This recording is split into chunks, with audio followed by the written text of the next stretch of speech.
Indoor. Last night's hero bats second and plays shortstop, and then Bo Bichette is hitting third and playing third base. The rookie phenom Carson Benj has been on a binge. He's in the cleanup spot playing right field tonight with Jared Young, the first baseman, hitting fifth. Luis Robert Jr. homered for the second time against the Brewers this season last night. He'll bat sixth and be the DH.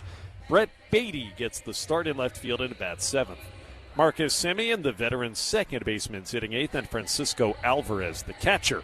He's the number 9 batter against Mr. May.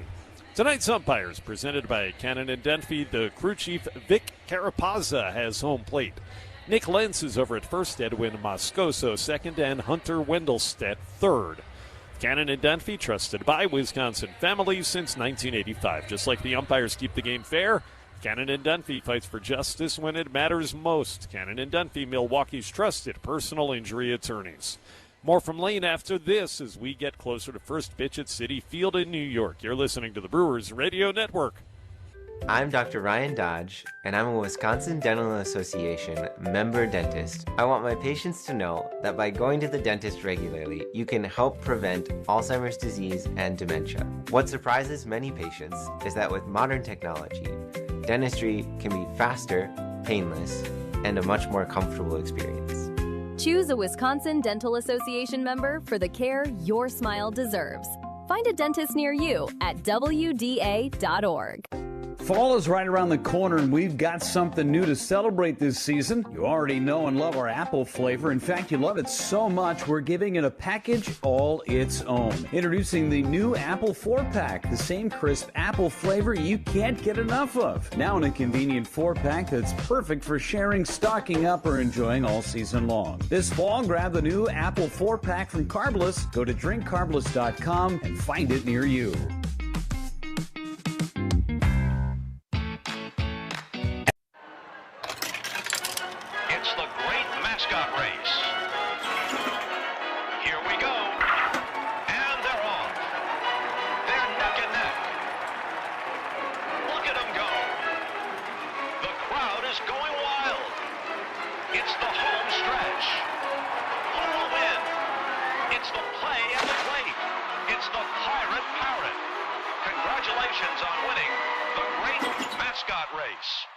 Te encantan los jugadores. Te encanta el juego. ¡Y se fue! Ahora puedes ser el dueño de grandes momentos del béisbol. MLB Auction te permite participar en la subasta de bates, bolas, jerseys autografiados y más, con artículos de tus equipos de grandes ligas favoritos, leyendas y jugadores agregados toda la temporada. Cada artículo es autenticado por MLB para asegurar que lo que llega directamente a tu hogar es original. ¿Quieres una parte del juego? Visita auctions.mlb.com.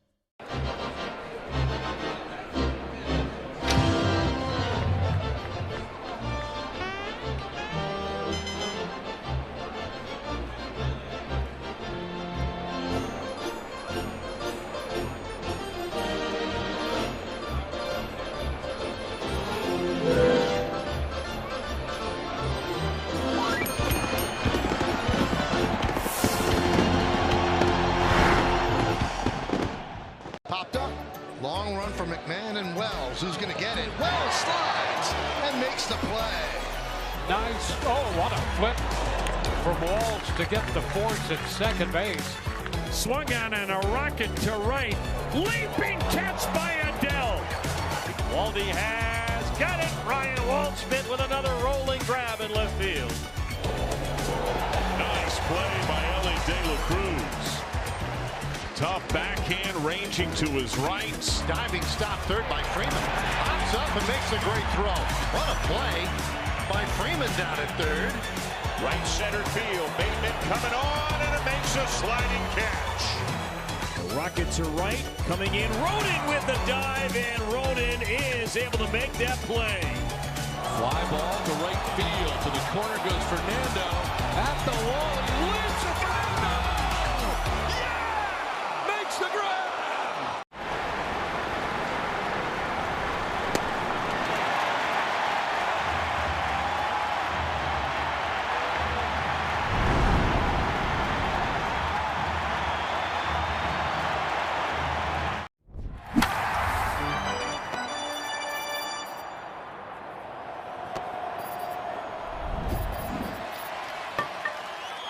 made for a lifetime. Learn more at IWL8.org. That's IWL8.org. Look around your office. Does it look like 1994 called and wants its lobby back? Most brands just show up, often amongst outdated decor.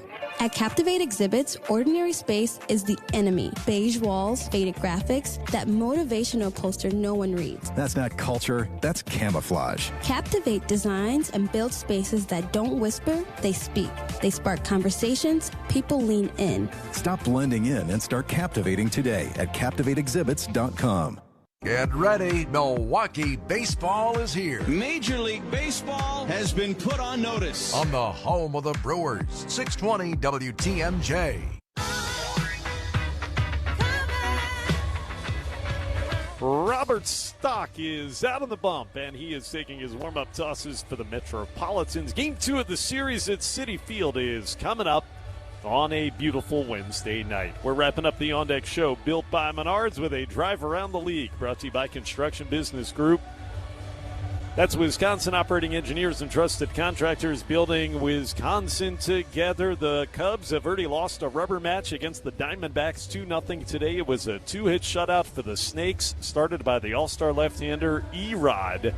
He went 7 innings, and the Cubs lost both games of their Western trip, losing 2 of 3 in both Seattle and Arizona. The Brewers have a chance to go up 6.5 games in the division if they can win this game here tonight. Fans, we're ready to roll with the game, which is brought to you by Boucher Automotive Group. Start your journey with confidence. We ride with you every mile. Visit Boucher.com, and here is Lane Grindle. All right, thank you very much, Josh. A reminder that this copyrighted broadcast is presented by authority of the Milwaukee Brewers Baseball Club and may not be reproduced or retransmitted in any form. The accounts and descriptions of this game may not be disseminated without the express written consent of the Milwaukee Brewers Baseball Club. Robert Stock's first pitch of this game to Sal Frelick misses low with a cutter, and it's 1 ball and no strikes. Got underway on time, 7:10 Eastern. 76 degrees at first pitch as Frelick rips one past the glove of the first baseman Young, and it'll trickle into foul territory. It'll be a base hit for Sal. So welcome back to the lineup. Sal Frelick hit that ball 104 off the bat. In one hop, Young climbed up over his glove and trickled into foul territory, and the Brewers have their leadoff man aboard here on the top of the first inning. First pitch of Brewers baseball brought to you by Carbliss, premium cocktails in a can. Stop at your local retailer and stock up for the game or for your next tailgate. Carbliss, less is more.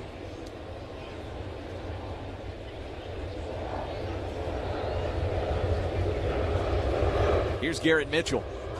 First offering to Garrett, swung on and fouled straight back at its 0-1. Stock, 36 years of age. Debuted all the way back in 2018. He's made 62 appearances now in the big leagues. This is just his 8th start. His 5th start here with the Mets. He was with the Red Sox for a short amount of time last year in 2025. Here's the 0-1 to Mitchell, and he swings on it, fouls it back into the net, and he's quickly behind, no balls and 2 strikes. Garrett hitting .262, 9 home runs, 54 driven in. Went 1 for 4 last night. Did Garrett. Brewers with a bunch of lefties at the top of this lineup here tonight against the right-handed pitching Robert Stock. Kicks in, delivers the 0-2 pitch. That's a called 3rd strike. Fastball at 96 right down the middle. Mitchell strikes out looking, and there's 1 away for Bryce Terang. Our quick trip around the bases presented by Old Wisconsin, and tonight's contestant in the quick trip around the bases contest is Jeff Carlson of Green Bay. If the Brewers score in the first inning, Jeff will win a $100 quick trip gift card, compliments of Quick Trip and Old Wisconsin. So here's Terang. Frelick still at first with 1 away, and Terang takes a sweeper that lands on the outside edge for a strike. It's 0-1. Terang 0 for 5 last night, average sitting at .257, 16 home runs. He's driven in 75. Stock sets up on the extreme third base side of the rubber. Out of the stretch, brings home the pitch, and Terang took high. It is 1-1.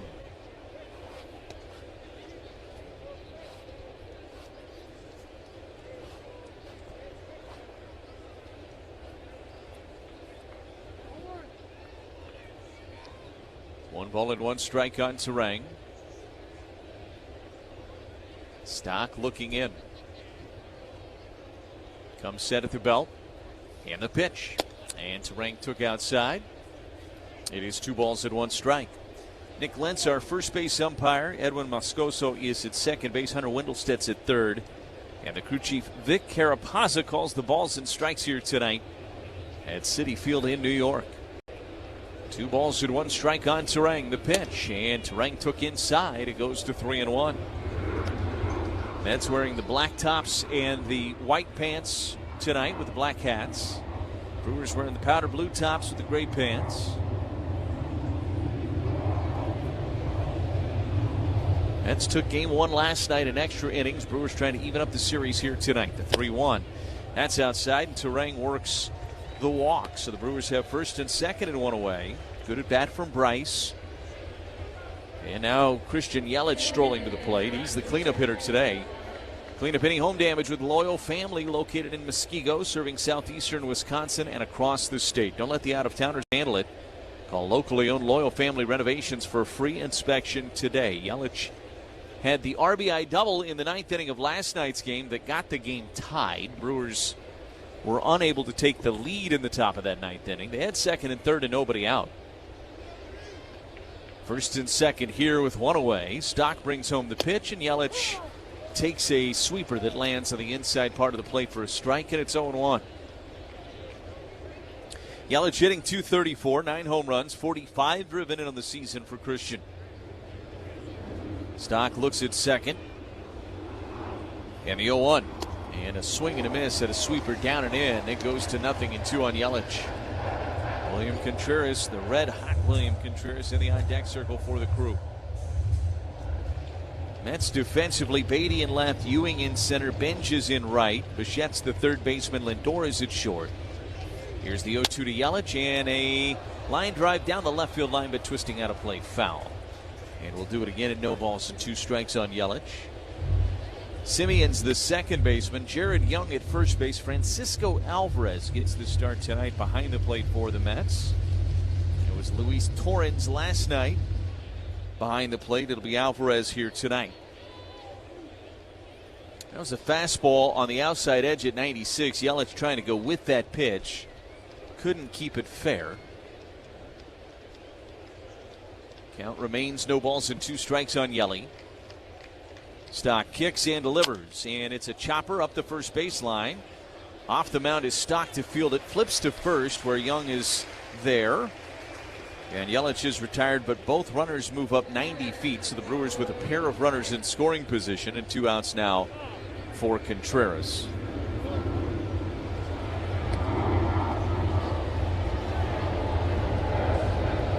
It feels like the planes coming into LaGuardia are very active in this early evening, isn't it? Maybe even more than normally.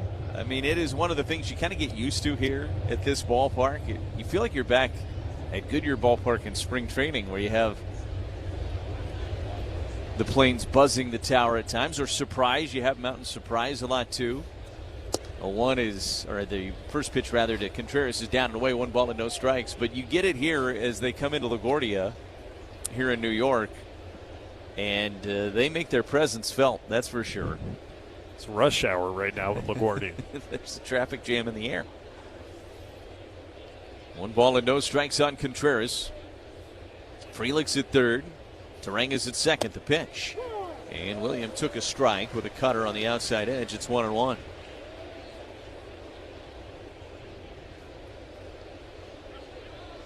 We've had beautiful weather so far. There is rain expected tomorrow. The pitch, a swing and a miss. And a fastball past him at 95, and it's 1 ball and 2 strikes. Hopefully there will be a window. There always seems to be one. Night game tomorrow night, and then the Brewers back home for a short homestand against the Rangers. 1-2 to Contreras. And a called third strike. He's going to challenge it, though. Milwaukee batter is challenging the called strike. And I think he's going to win it. Challenge is brought to you by Pella Windows and Doors of Wisconsin. They appealed to first to see if he went. He did not. Ball's overturned to a ball. And it is overturned. It's a ball, so it's 2 balls and 2 strikes on Contreras. So William, who kind of went through a little slump there with the ABS challenge going back to maybe last week, he's been on a heater here the last couple of days. He's had some very good challenges. That's a good spot to challenge if you're Contreras. Here's the 2-2 pitch, and he popped it up. Third base side, foul territory. Bichette going out right in front of the tarp, makes the catch and then runs into the tarp and holds on. And the inning is over. So the Brewers had a threat, but nothing to show for it. They strand a pair in the top of the first. We go to the bottom of one. Brewers nothing, and the Mets coming up on the Brewers Radio Network, presented by American Family Insurance. Is back pain slowing you down? Well, we certainly served it up over the plate. This is a burger fit for a home run king, the 99 burger in honor of Aaron Judge. They sell a bazillion of these at Yankee Stadium. It looks pretty good. I feel like we passed the test. What about you? I think so. All your favorite games from MLB Play are back, bigger, bolder, and better than ever. Test your skills with daily puzzles like MLB Pickle, the ultimate mystery player challenge, and Immaculate Grid, where stats and strategy collide. Then in Spinball, build your roster, take on your friends, and compete for the weekly prize. Or be the first to beat the streak and hit your way to the $5.6 million jackpot. Plus, the all-new Daily Walk-Off. Lock in your players by category for the walk-off win. The game's official home for games is MLB Play. Only on the MLB app and MLB.com. Now here is Cameron getting a start against the lefty. Again, John Schneider putting as many right-handed bats as he could. And he drills a ball to left field. And it is long gone. Daz Cameron with his first home run as a Blue Jay. It is 3-1. Welcome to the club, Daz. Oh, you talk about no doubters. This is a 442-foot home run. Right up in the wheelhouse.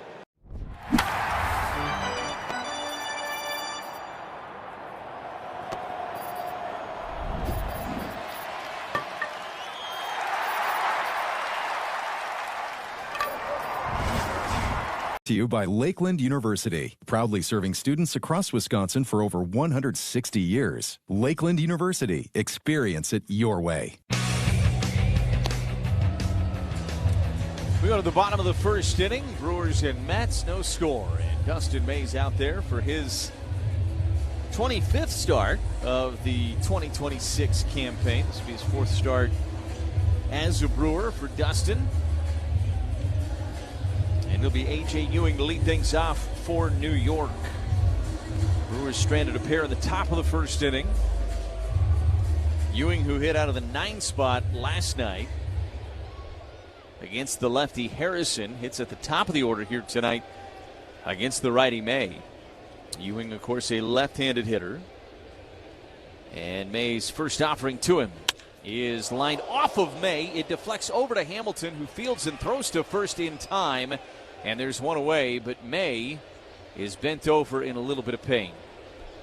Well, that was a line drive right off of Dustin May. Brad Epstein is on his way out. Pat Murphy and Chris Hook right behind him. That was 106 off the bat of A.J. Ewing. And it caught him so flush that it went straight to David Hamilton. I think it got him like on the back right shoulder or like right underneath his shoulder. He's holding right now in that area. And that's not a great spot to get hit if you're a pitcher. He's trying to stretch it out a little bit. And I can only imagine that he is in some significant pain right now. They are still checking on him. The Brewers in the middle of 16 games in a row. Certainly hoping for the health of all of their starting pitchers here. And he's just having a hard time right now, I think, just trying to get his breathing right. And a lot of adrenaline rushes through you, and you take a line drive at 106 off the shoulder. Robert Gasser has begun to get loose in the Brewers bullpen. I mean, that is such a scary situation on top of the physical pain that follows as well. And he is raising the right arm up over his shoulder. And he still looks like he is not very comfortable, Josh. Pat Murphy is standing next to May. Boy, Pat Murphy was talking before the game about how tonight the bullpen was going to be so thin that they wanted Dustin May to go 9 innings. He was saying almost in jest, he may only make it one pitch, Lane. And the Brewers haven't made a call yet. I think maybe he's going to try to take a couple of warm-up tosses just to see. As William Contreras is headed back behind the plate. And I think he is going to try to at least throw the baseball. I don't know what we're going to expect here. And Dustin may be finding out in real time what he actually has here in terms of being able to be himself on the mound. I mean, that got him right in the back right shoulder. And again, 106 off the bat of A.J. Ewing. So it'll be a 1-5-3 officially. And Dustin May talking with Chris Hook now. Brad Epstein standing nearby. He has made a couple of tosses to Contreras. I think he wants to do a little bit more here.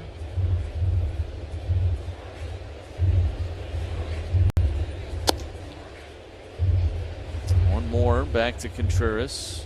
Still doing a lot of stretching in between tosses.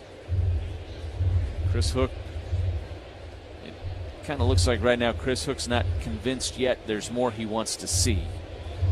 And the pitch. He's able to bring it home with a little bit of gumption, but what that means in terms of being able to actually compete against a big league lineup is a totally different thing. And they're still talking it all over. Meanwhile, Robert Gasser's had a lot of time to kind of get himself loose. He's actually stopped throwing. He's standing and observing to see if he should get himself more loose or not. Again, remember, if May comes out of this game, Gasser would get as much time as he would need to get himself ready to go. And Brad Epstein still talking with Dustin May. They're still trying to make a decision. I think Pat Murphy's telling him this isn't worth it. Pat Murphy just patted him on the back. Chris Hook is on his way in, and now Dustin May is going to follow him with Brad Epstein as well. So that's going to be it for Dustin May. Makes one pitch and gets one out, but gets hit in the back right shoulder with a line drive at 106. And the Brewers are going to have to rely on their bullpen the rest of the way on a night when they were already thin out there. And this doesn't just impact tonight. This could impact what the Brewers do moving forward with their rotation, because Robert Gasser is scheduled to make a start this weekend against the Rangers. First things first, the Brewers just need to get some outs out of Gasser and go from there. So it is a call to the bullpen for the Brewers as Dustin May is exiting and Gasser's coming into this game. Changes on the mound brought to you by Iron Workers Local 8. You can make a change in your career. Join Iron Workers Local 8. Visit IWL8.org. That's IWL8.org. Robert Gasser's coming in to get himself warmed up. He'll get as much time as he needs. There's one out, nobody on, bottom of the first. No score, Brewers and Mets on the Brewers Radio Network, presented by American Family Insurance. Home game or away game, your car deserves the MVP treatment. Swing in to Tsunami Express Car Wash before first pitch for a fast, convenient wash. Free vacuums and DIY detailing stations that help keep your ride looking like a winner all season long. Whether you're heading to American Family Field or just running around town, you're always ready for game day. Plus, unlimited memberships start at just $16 for your first month. Learn more at Tsunami Express. Popped up. Long run for McMahon and Wells. Who's going to get it? Wells slides and makes the play. Nice. Oh, what a flip from Walsh to get the force at second base. Swung on and a rocket to right. Leaping catch by Adele. Waldy has got it. Ryan Waldschmidt with another rolling grab in left field. Nice play by Ellie De La Cruz. Tough backhand ranging to his right. Diving stop third by Freeman. Hops up and makes a great throw. What a play by Freeman down at third. Right center field. Bateman coming on, and it makes a sliding catch. The Rocket to right, coming in. Roden with the dive, and Roden is able to make that play. Fly ball to right field. To the corner goes Fernando. At the wall, he lifts it. The grab.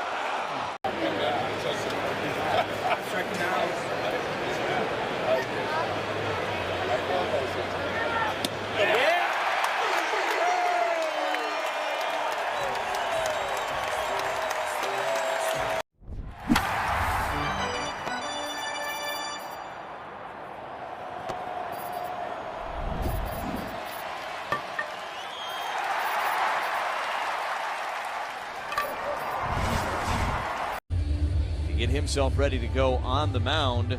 Now, this is the left-handed lineup that the Mets have to face a right-handed pitcher, so it's almost like Dustin May was an opener tonight. Not intentionally, of course, but now you got the lefty who's going to face a lineup that was designed to face a right-handed pitcher, so a little bit of an advantage maybe there for the Brewers in that regard, because the Mets aren't going to go to their bench this early in the game. I think the advantage of having had a Robert Gasser available in the bullpen tonight, if you needed him, you can treat this like he's the starting pitcher. The reality is Robert Gasser is fully stretched out. If he pitches well, he could give you 6 or 7 innings. And you brought up this point during the break. We don't know what is going to come of Dustin May, but you're going to be cautious with him. If things are okay, you can slot him in later on if he's okay. And, he threw one pitch tonight, so you could potentially go to him. There's obviously some options in AAA if they need to, but the first things first, just try to get through tonight. And because the Brewers have had this 6-man rotation, they've gotten a little creative with Drowan and Gasser in between their starts, where they've had them available in the bullpen for a situation not so much unlike this. So here's Francisco Lindor, and the first pitch is in there for a strike from Gasser, and it's 0-1.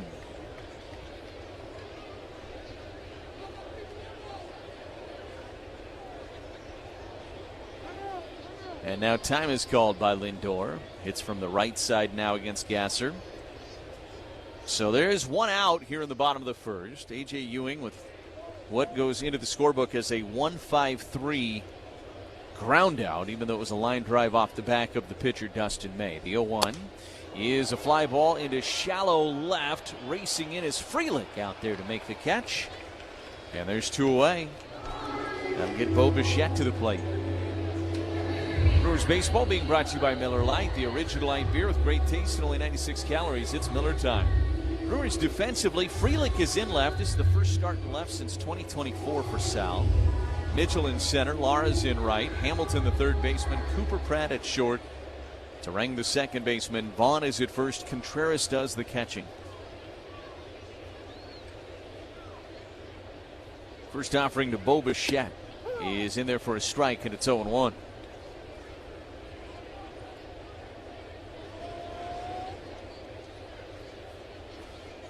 Gasser, the Brewers southpaw, who has been an important piece as Bichette hits one in the air to right. Back on it is Lara. A couple of steps, spins around, finds it, makes the catch. And it's a 1-2-3 inning for May and Gasser in the bottom of the first. Gasser's been an important. Gausman 7 shutout innings, and the Cubs with the lead. Well, you love those numbers. 7 innings. 3 hits, scoreless. He struck out 6, walked only 1, 94 pitches. Tie game in the ninth. The pitch is Ripped into right field. Tony Seagulls puts the Red Sox ahead with an RBI triple. Oh, Kevin McGonigal, don't do it to him. Comes up, makes a brilliant diving play and a good strong throw. Look at this play. Nimmo back to the wall, reaches up, and he got it! Brandon Nimmo takes a 2-run home run away from Andrew Benintendi. It's a 3-homer game! Cal Raleigh, a monster night! The big dumper is back! Te encantan los jugadores. Te encanta el juego. ¡Y se fue! Ahora puedes ser el dueño de grandes momentos del béisbol. MLB Auction te permite participar en la subasta de bates, bolas, jerseys autografiados y más, con artículos de tus equipos de grandes ligas favoritos, leyendas y jugadores agregados toda la temporada. Cada artículo es autenticado por MLB para asegurar que lo que llega directamente a tu hogar es original. ¿Quieres una parte del juego? Visita auctions.mlb.com.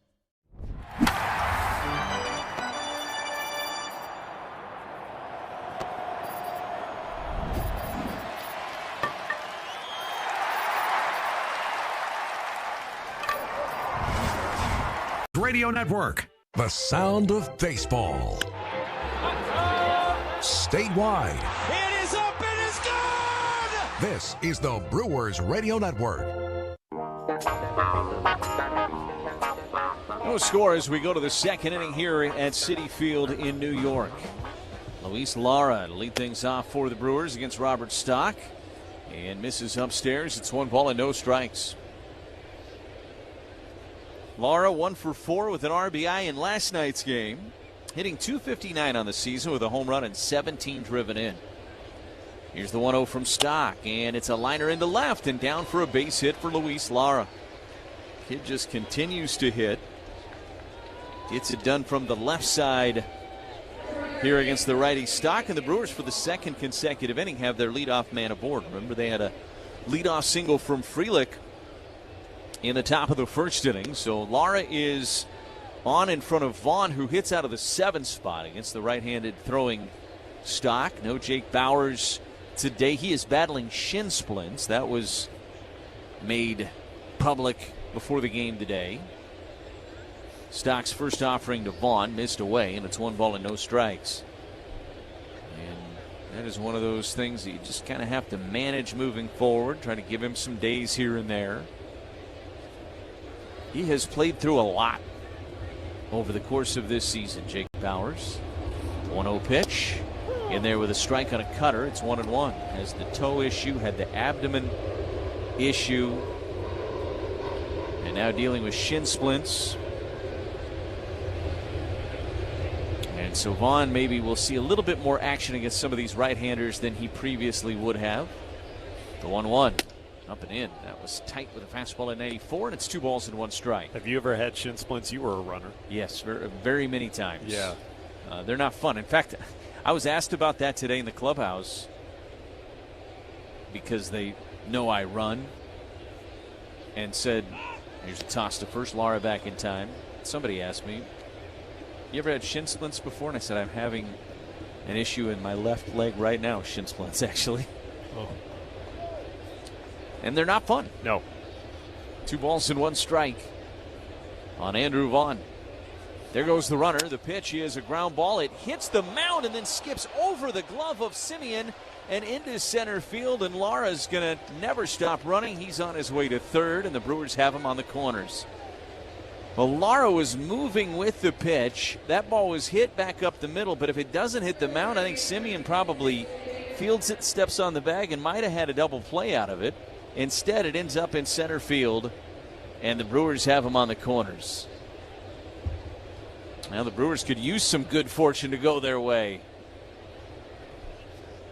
So Vaughn extends his hitting streak to 9 games now with that base hit. And now here's David Hamilton, 0 for 2 last night, hitting .238 on the year, 4 home runs and 22 driven in. First pitch, bunting, and he bunts it foul up the first base line. And it's 0-1. I think if that ball doesn't hit the mound, even though Lara was moving with the pitch, that ball was hit hard enough and right at the bag where I think that's probably a double play. Yeah. But Simeon was shaded in that direction to begin with. He was only 5 steps from second base when the pitch was thrown. So it's not like he was only there because the runner was in motion.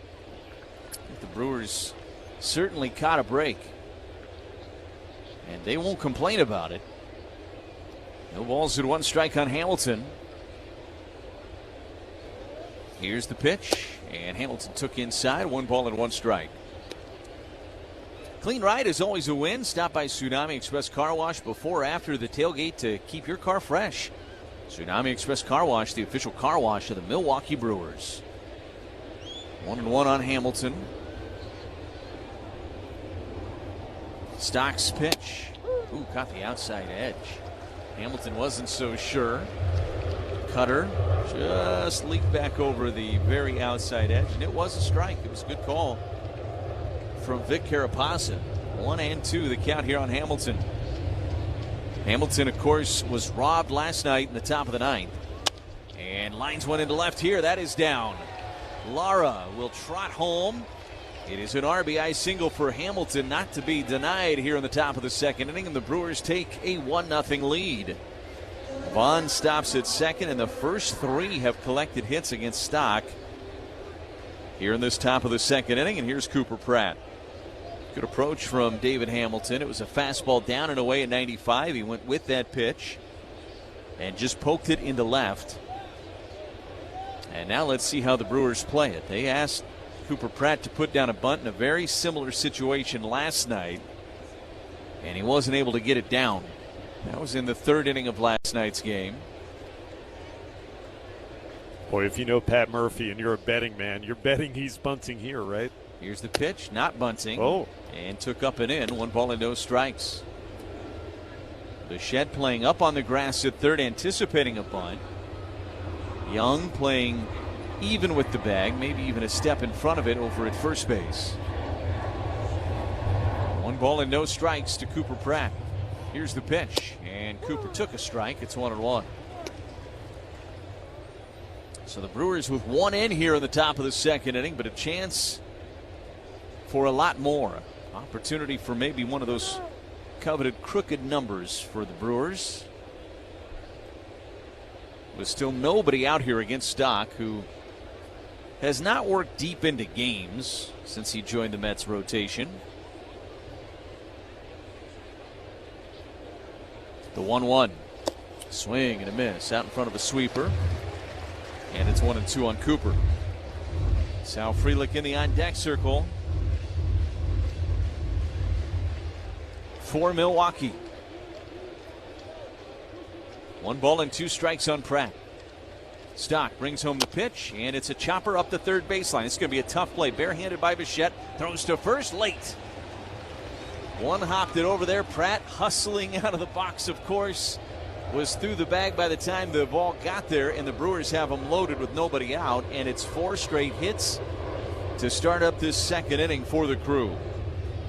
Just a swinging bunt by Cooper Pratt. And remember, he was 0 for his last 19 before he had that bloop single last night. Now has a swinging bunt single. He'll take him any way he can get him. And now Justin Willard, the pitching coach, is on his way out for a Potawatomi Sportsbook trip to the mound to talk things over with Stock here. The Brewers have an opportunity to have a huge inning here in this 2nd. Potawatomi Sportsbook, wall-to-wall screens, elite dining, and over 95 kiosks. It's a fan's dream. Potawatomi Sportsbook, become a legend. Sometimes it just takes those little bleeders to turn around a little funk that you've been in. I think that's how the baseball gods tend to even things out. So here's Sal Frelick, who singled back in the 1st. First action since coming off the injured list here tonight. Stock's first offering, and Sal took low with a cutter, and it's 1-0. Vaughn is at third. Hamilton is at second. Pratt is at first. He got very good speed at second and at first base for the Crew. 1 ball and no strikes on Sal. Stock kicks, delivers. It's a ground ball left side. That's going to trickle into left center field for a base hit. Vaughn is in. Hamilton racing around third. He will score. It is a 2-run single for Sal Frelick. He is 2 for 2 in his return to the lineup here tonight for the Crew, and they lead it 3-0. Just a great piece of hitting. 5 straight hits to start up this 2nd inning for the Crew. And welcome back, Salvatore. Pratt stops at second base. The Brewers have struck for 3 and looking for more. Garrett Mitchell is the batter. Mitchell called out on strikes back in the 1st, seeing Stock for a 2nd time tonight. First offering to him, and it's a ground ball through the right side and into right field for a base hit. Pratt around third. He's going to score. The throw is going to go all the way through. On his way to third is Frelick. It's an RBI single for Mitchell. It is 4-0 Milwaukee. That was a rocket at 105 through the right side past the diving glove of Young. Garrett Mitchell drives in his 55th of the season. And the Brewers have him on the corners, and 6 straight hits against Stock here in the 2nd inning. Brewers already with 7 hits in the ball game. And now here is Terang, who worked the walk back in the 1st. All singles as well for the Brewers, not an extra base hit amongst them. Stock getting hit around here in this 2nd inning. There goes the runner. The pitch is a strike. The throw to second. They're going to be in a rundown. Now Mitchell, avoiding the tag, is eventually tagged out by Lindor.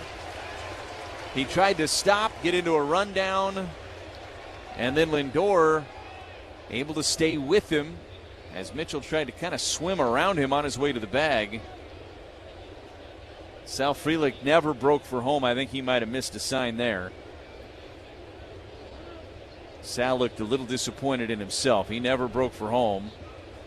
And Garrett pulled up looking like he was trying to get into a rundown. So now the infield is in. No balls and one strike on Terang. Still a runner at third. That was the first out of this inning. It was made on the base paths. Here's the pitch. And Terang able to check on a changeup down and in. It's 1-1.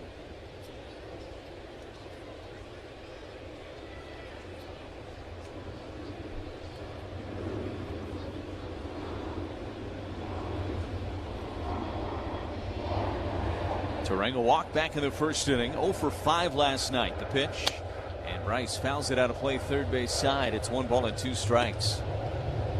This almost feels like we are broadcasting this game from the tarmac. Right. 1 ball and 2 strikes on Terang. Here's the pitch. And a ground ball right side. Fielded by the second baseman. Simeon comes home with the throw, and they've got Frelick at the plate. Alvarez applied the tag. I'm not sure Sal even got to the plate. Tried to slide to the backside of the plate. Brewers seeing if they want to challenge it. Does not appear that they will. And so Sal is out at the plate. Now there's 2 outs. Terang at first on a fielder's choice. And now here's Yelich. Runner at first and 2 outs. Brewers with 4 runs home in the inning. The pitch. And a swing and a miss. Fastball at 96. It's 0-1.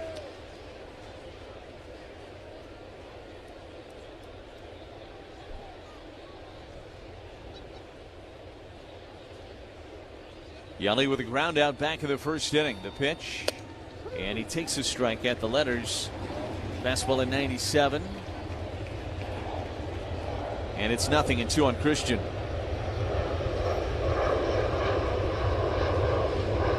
Terang gets his lead from first. And the 0-2 pitch. Up and in. Another firm fastball at 97. It is a ball and 2 strikes on Christian. I don't think we've done a lot of games here over the years, and you are used to hearing the Plains. I don't think I've ever heard this many at any point in our time coming here to Citi Field. Right. The 1-2 pitch, and a breaking ball missed low. It evens at 2 balls and 2 strikes on Yelich. When I was a kid, I grew up near Offutt Air Force Base, and so occasionally they would have Air Force One do touch and goes, where it would just land, go back up, circle, land, go back up. 2-2 to Yelich, missed inside. Count is full, 3 balls and 2 strikes. I'm not sure this isn't what's happening. Somebody's just doing touch and goes and just circling the ballpark right now. 3 balls and 2 strikes on Yelich. Stock looks in. And the pitch. Yelly, a bouncer to first base. Behind the bag for Young. Fields and steps on the bag. Yelich is retired, and the inning is over. But the Brewers get 4. They do it on 6 straight hits to open up that second inning, and they strand a runner. We go to the bottom of 2. It's 4-0 Milwaukee on the Brewers Radio Network, presented by American Family Insurance. The Arizona Diamondbacks are striking back after a slow start, and it's largely thanks to one of baseball's fastest men. Corbin's on the run. He's going the distance. He's going for speed. Corbin Carroll has been playing like an MVP since his debut in 2022, but in his 4th full season, he's taken his game to a whole new level. This guy's unbelievable. He's unforgettable.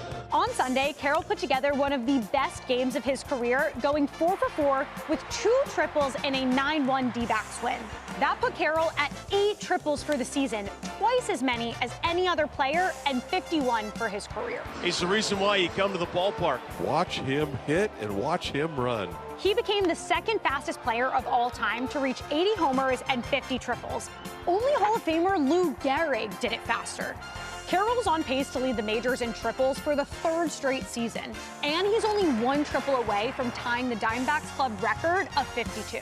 To like build this for them and spend the last year of coming up with this concept and getting it off the ground and getting everybody here, like it just feels really good to have everybody coming and experiencing the thing that we've been working so hard on. To be able to like take the experiences of Comic-Con and add that to a card show just is really fulfilling, because as somebody who grew up going to card shows and still goes to the same card show in the same church basement in Trumbull, Connecticut every month, like it's great. Card shows are amazing, but to be able to add all of this experience is what makes this great.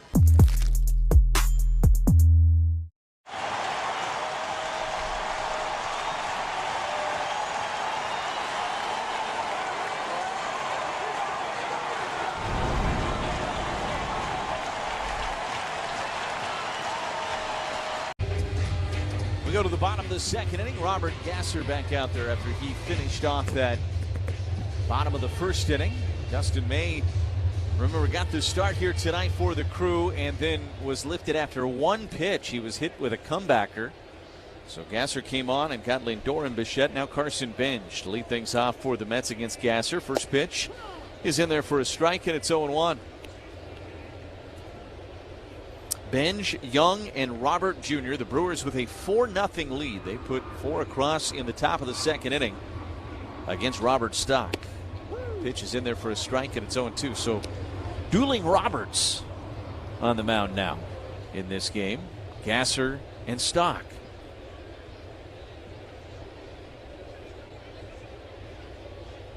The 0-2 to Benj.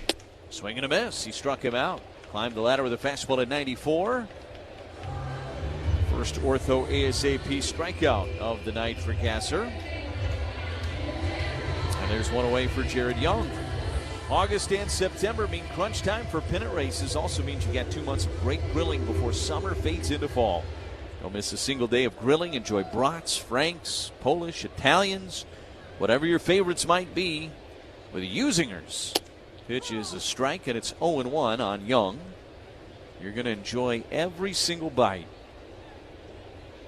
Brewers got a little help in the playoff race earlier today with the Diamondbacks taking down the Cubs. Pitch is low. 1-1 strike here on Young. So the Cubs dropped the final 2 games of that series. They only won 2 games on the entirety of that road trip out west. 1-1 is in there for a strike, and it's 1-2. Dropped 2 of 3 in Seattle. 2 of 3 in the desert. And the Brewers with a chance to add to their advantage in the Central here tonight. The 1-2 pitch. That one's fouled back and out of play. And they'll stay at 1-2 on Young. The drive around the league presented by Construction Business Group is my job. Ooh, okay. A little territorial over there. It's a little early for that. 1-2 strikes on Young. You do a fine job with it, too. And it's a half swing and a foul back. Stays at 1-2. I never know what hand I am. I'm left-handed, right-handed, depending on if I'm working with you or Jeff Levering. And so I do the drive around the league on occasion as well. 1-2 strikes on Young. Swing and a miss. He struck him out. Fastball at 94, and back-to-back ortho ASAP strikeouts for Gasser here in the bottom of the second. Don't strike out. Get back to the active lifestyle you want at ortho ASAP. See a specialist today at orthowisconsin.com. I wasn't doing a drive around the league. I was just doing a drive through the Chicago Cubs loss to the Diamondbacks. Here's Robert Jr. First pitch missed up and in. 1 and no strikes. We've got 3 Roberts, actually. We've got Robert Gasser, Robert Stock, and here's Luis Robert. Yeah, how about that? Robert has been swinging it very well of late for the Mets. 1-0 pitch, and this is a liner into left. Frelick's going to have to let it drop in front of him. And a 6-game hitting streak now for Luis Robert Jr. That's the first base runner of the night for New York. 2-out base runner in front of Brett Beatty. So the Brewers will not be throwing a no-hitter or a perfect game tonight. Would have been quite a story after the starting pitcher threw 1 pitch. But that storyline will not occur. Beatty came off the bench last night, went 1 for 1 with a double. And takes a first pitch strike on a sinker at 95 from Robert Gasser. It's 0-1. Gasser's stuff looks good tonight. Fastball's got some good life to it.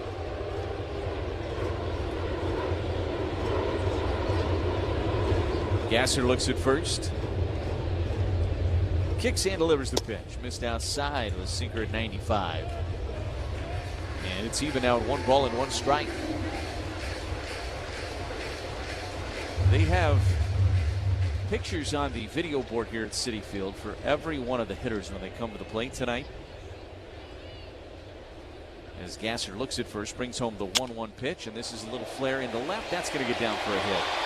So back-to-back 2-out singles for the Mets. Robert stops at second. And there's 2 on with 2 outs now for Marcus Semien. It is women's night here at Citi Field, so they're putting up pictures. I think for the most part, it's all been pictures of the players with their wives when they come to the plate. And the one they had for Brett Beatty was him in a Rumble Ponies uniform in the minors. I'm just kind of thinking they probably had a more recent picture that they could have used. Well, it was he and his fiance. Yeah. You use what you got. Brett Beatty's been up for a while.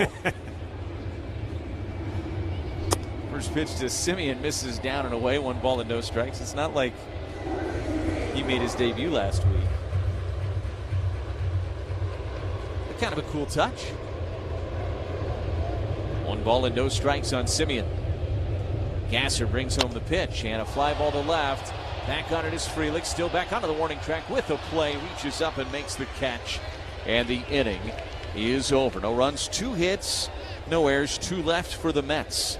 We go to the 3rd inning. It's 4-0 Milwaukee on the Brewers Radio Network, presented by American Family Insurance. From first pitch to final out, the game rolls on thanks to Boucher Automotive Group. Before taking your next road trip.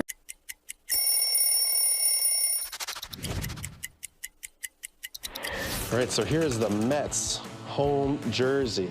To me, growing up in New York, also a very iconic jersey. The blue pinstripes that represented the Dodgers. Got the orange outline, which represented the Giants, which are the 2 teams that left New York. And then subsequently, the Mets were created. You know, my parents were Mets fans growing up, and this was the jersey that I also dreamed of wearing. Cooperstown opened its doors to new inductees in an unforgettable ceremony. The common theme of their acceptance speeches being starstruck sharing the stage with their idols and acknowledging those who helped them become Hall of Famers. Jeff Kent, the all-time home run leader for second baseman and the 2000 NL MVP, led off the acceptance speeches and let the emotions flow, reflecting on a deal with his dad that changed his life. This day isn't about me, though. This day is about baseball. It's a celebration of baseball, and I just happen to be a part of it. My dad knew motorcycles weren't taking me anywhere, so he made me a bet. He knew that if I were to earn a college scholarship, that he'd buy me a pickup truck. I quit racing and focused on school and baseball and won that baseball scholarship because I got that truck. San Francisco is where every lesson I'd learned finally came together. I took pride in playing second base, a position that keeps you in every play and demands toughness. But my bat was always my ticket. Thank you to the National Baseball Hall of Fame for preserving something that means so much to so many. Puedes ser el dueño de grandes momentos del béisbol. MLB Auction te permite participar en la subasta de bates, bolas y jerseys autografiados, con artículos de tus equipos de grandes ligas favoritos, leyendas y jugadores. Visita auctions.mlb.com. 3rd inning here at Citi Field, which is also Citi Airfield here today in New York. The Brewers with a 4-0 lead. And stepping into the play-by-play, here's Josh Maurer. No, it's just an extension of LaGuardia Airport. That's right. Here tonight. Yeah, thank you, Lane. The Brewers up 4-0 after that 2nd inning rally against this pitcher, Robert Stock, who continues to face William Contreras. He takes a strike over the inside corner, 0-1. The Brewers had those 6 straight singles to begin the 4-run rally in the 2nd. They were 7 for 10 to start the game against Robert Stock. The 1 pitch is popped up. Shallow into center field and playable for the second baseman Semien on the retreat. Has to deal with a jet airline, but he makes the catch about 15 steps on the outfield grass. He actually peeked as he made the catch, like he was looking for where the airplane was. And then had a laugh about it, so that is the first out. It brings up Luis Lara Third inning brought to you by Citgo. Whether you're crossing the state line or just going across town, Club Citgo can save you money on every fill-up along the way. Like 3 cents off every gallon every day. When you start with Citgo, you're good to go. Lara was the first of those 6 straight hits last inning. He takes ball 1 from Bobby Stock. Can I call him Bobby? Yeah, why not? Lara's now hit safely in 5 straight games, going back to the beginning of the Braves series. 500. Swings and fouls it out of play, 1-1. I don't know that I'm the person that gets to give permission for that, but I'm going to assume that I am. So, yeah, go ahead. You did it. I'm doing it. Robert Stock is ready with 1 out. The 1-1. Up and away, 2 balls and 1 strike. Very interesting year for Robert Stock, who has bounced all over the place in his career. And signed as a free agent with the Mets last November. Then he had thoracic outlet syndrome in spring training. Pitches outside, and it's 3-1 on Lara. He had the same surgery, essentially, that Quinn Priester had to have this year, but he was back pitching in 3 months. Now, that sounds incredible. 3-1. Outside, he walked him, and Lara is aboard again. This time, it's a base on balls. 1 out free pass. All walks presented by Ortho ASAP. When a pain can't wait, walk right in. Same-day access to specialists. Start healing faster at orthowisconsin.com. And now Andrew Vaughn coming up. 1-on-1 out. Brewers with that 4-0 lead here in the third in Game 2 of the series. The Mets, of course, winning in extra innings to open things last night. And Vaughn singled back in the second. He takes a strike. Andrews now hit safely in 9 consecutive ball games. And he's batting over 400 in that hitting streak. So you got Lara and Vaughn. Pretty good hot bats consecutively, hitting 6th and 7th on the lineup card tonight. The 1 pitch. Rides up and in from Stock, and it's 1-1. So yeah, Robert Stock, who's 36 years of age, had that thoracic outlet surgery in March. He was back pitching not that long after. 1-1 pitch is over the outside corner. Well-located sinker, and it's 1 ball and 2 strikes. He was on the injured list for the Mets in the minor leagues, but then ended up being back on the 19th of June. Feels incredible to me. 1-2 pitch, swing and a miss. He struck him out. That fastball blew away Vaughn. That's the second out of the inning. The second strikeout for Robert Stock. He gets the hot hitting Andrew Vaughn. So 2 out, and now here comes David Hamilton. Potawatomi Casino Hotel Milwaukee has major wins on deck. Play with your rewards card for a shot at cash, reward play, and new Toyotas. Visit Potawatomi.com for details. Lara at first with 2 out. Hamilton opened the scoring with an RBI single last inning. First hit of the trip, and he bluffs a bunt but pulls back and takes a strike. You were talking about this with Murph in the pregame show. The Brewers actually had Stock in their organization 3 years ago. Pitched with Nashville, first, and Lara dives headfirst safely back into the bag. Just ahead of the tag of Jared Young. 11 games as a Nashville Sound in 2023. Coming back from a stint in Korea. He's bounced around a little bit over the years. Now been with 4 different major league teams. Toward first again, and it's close, but Lara is in there safely with that headfirst dive, and both disengagements have been used by Stock. 0-1 the count on David Hamilton.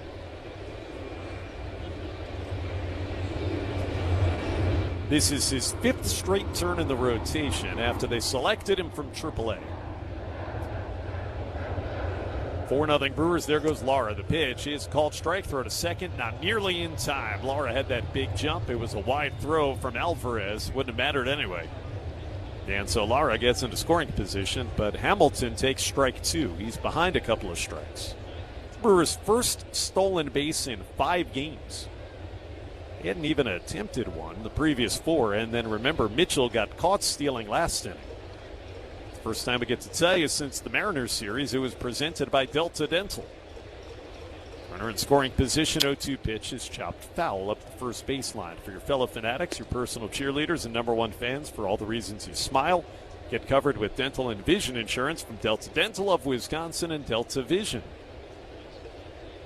Third steal is a big leaguer for Luis. See if Hamilton can drive in a 2-out run. We're in the third. The 0-2 again. Fouled back. Challenged him with 96-mile-an-hour heat. We'll pause then for station ID on the Brewers Radio Network.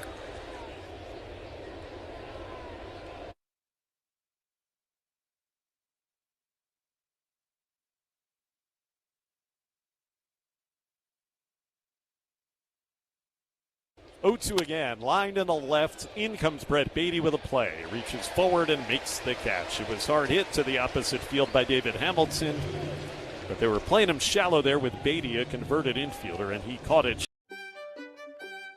Even if you're top dog, sometimes this game can be rough. Now, look at you there. Whoa! That's like a stage dive at a concert. Well, this is E3 all the way, but you wonder if the bat head really distracted him.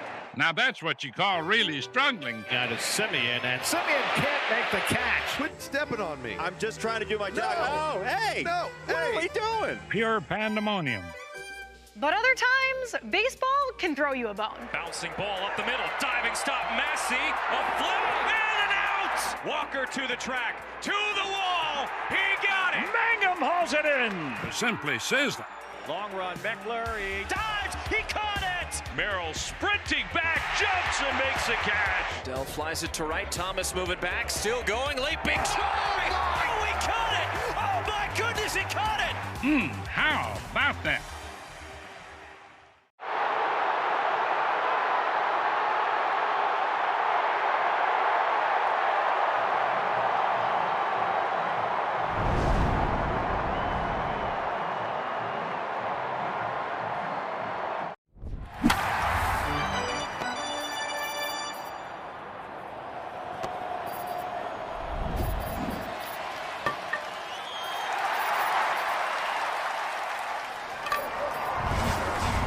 Hands-on training and job opportunities across the eastern third of Wisconsin and the entire Upper Peninsula of Michigan, Local 8 offers a path to a strong and secure future.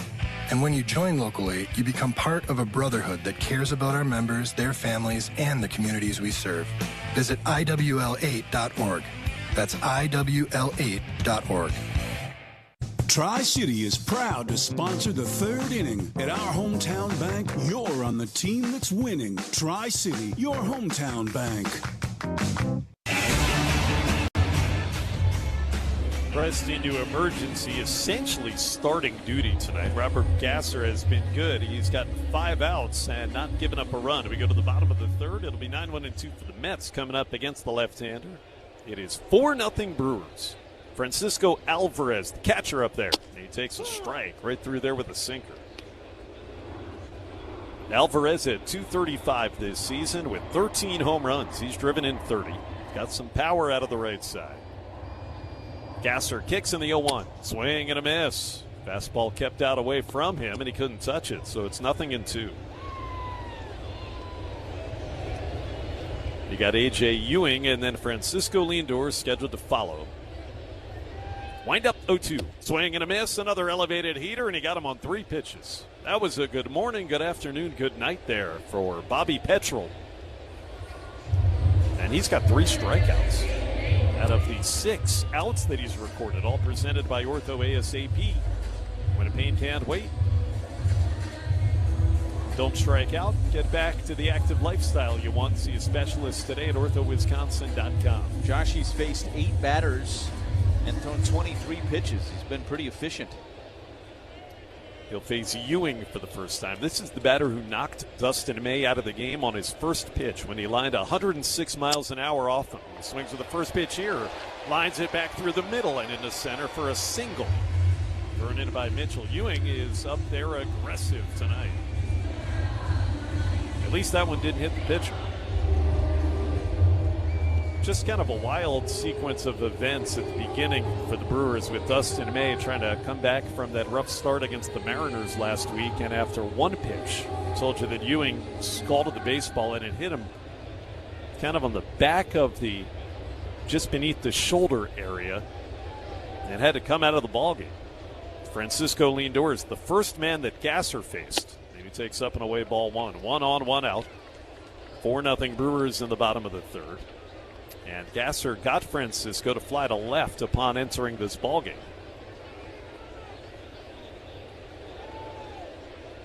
Now the 1-0. Called strike with a changeup on the outside corner. Sometimes when you're coming off of some outings that you'd like to forget, and Gasser's had a couple of those recently, it's actually probably good you didn't have too much time to think about this tonight. Just kind of get thrown into the fire. 1-1, swing and a miss. High fastball by Lindor. It's 1-2. You know what I mean? It's just not normal for a starting pitcher to know only 10 minutes or so before you throw a pitch in the ballgame that you're going to have to come in. But you change things up. Kind of becomes about yourself at that point, right? Now the 1-2. Lindor takes low with a changeup, 2-2. You didn't have a chance to go through the game plan meeting and prepare like normal, and so it's less about these Mets hitters, and it's more about you going out there, executing your stuff, and doing it with that word we use all the time, conviction. Sometimes that means the best version of you comes out. Last time he pitched against the Mariners, Pat Murphy took him out in the middle of a count. It was a 2-0 count. Remember that? Mid-at-bat. Murphy said, yep, I just didn't feel confident with Robert at that moment. After 3 2/3 innings against Seattle, he'd given up 9 base runners. 4-0 Brewers tonight, the 2-2. Got him looking with a sweeper, a perfect pitch to Lindor, and he's frozen. The low inside corner, and that is strikeout number 4 for Robert. It's 2 out of the third. So Ewing remains at first, and Bo Bichette comes up to the plate. When the game is on the line, the Brewers rely on their elite bullpen. When your oral health is on the line, rely on a WDA member dentist. To find one near you, go to WDA.org. Bichette flew to right, back in the first. Takes inside, ball 1. Here's one thing I'll say about Gasser, and the numbers aren't always like Jacob Mizorowski or Logan Henderson or Kyle Harrison. He'll give up some runners and some runs. The Brewers have won when he's pitched, for the most part. Pitches inside here to Bichette. It's 2-0. The team is 9-2 in the last 11 starts that he's made. And that means he gives you a chance. And they will count on him for some innings tonight. Again, I'm assuming they're just treating this like a start. There goes the runner. 2-0 pitches outside corner, but no throw by Contreras. Big jump for A.J. Ewing. He gets himself into scoring position with a steal, and he got a 2-1 count on the batter, Bo Bichette.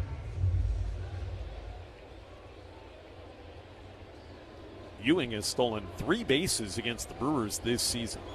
One of their impressive young rookie outfielders. 4-0 Brewers, bottom of the third, 2 out, and the 2-1 is down low on a cutter. A changeup, I beg your pardon. It's 3-1. Yeah, I mean, you talked about it. He went 3 2/3 that last time, and this would be what would normally be considered normal rest for him. 4 days rest. Hitters count for Bichette. 3-1 coming. Chopped foul. Got a breaking ball. He hits it off his lower body in the box and hobbles around.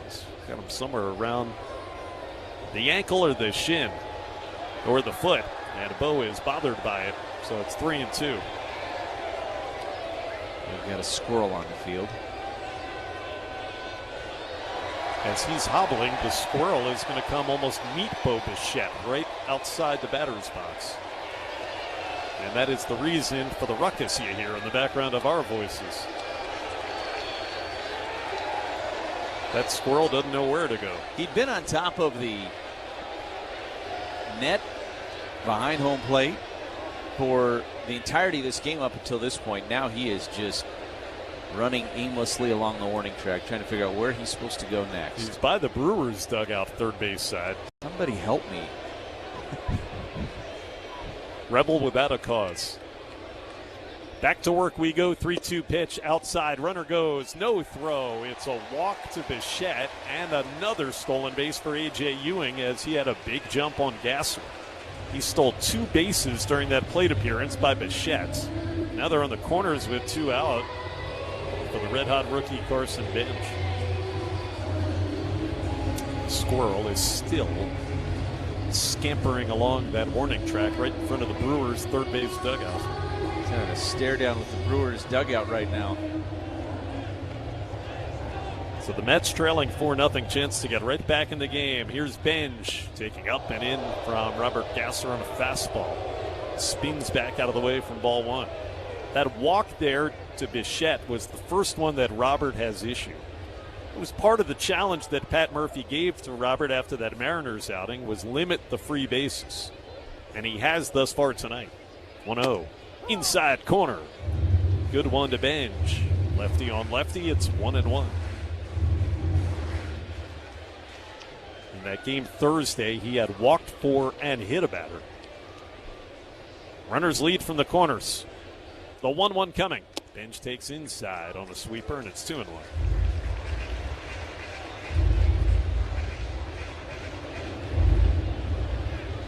We have not yet been given an official medical report on Dustin May. When we get one, we'll pass it along to you.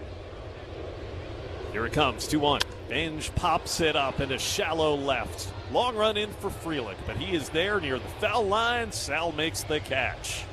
Inning over. And for the second straight frame, it's Gasser stranding a couple of Mets on base. A hit and a walk, but it's still 4-0 Milwaukee as we head to the 4th inning. And there's a shot into left field. Stanton on his way around to score. And the Yankees are on the board. First, it's 1-0 New York. Bouncer headed up the middle, and that's going to get through and drive in a couple of runs. Cranked up and sent into the right center field gap. McMahon's going to score easily. They're going to wave Wills around. Plays to third. 5-0 New York. Another one head for no man's land, but Harrison Bader read it well. Former Gold Glover comes up to make a very nice catch for the guy they call Big G, who has driven in a run with the 3rd straight hit to open the 5th inning. Chopper for Jazz, hot shot, and he makes the catch. That got on there on a line, and he's telling Jose Caballero, did you see that? I could watch Jazz Chisholm play. I mean, he plays with such joy. Only David Cohn, Ron Guidry, and Mel Stottlemyre had opening day starts of 6+ innings with 2 or fewer hits and no runs allowed. You could describe Tulsa as a big, small town or a small, big city. Tulsa is a very mixed city of arts and film and sports. I mean, it's a true melting pot of all kinds of things.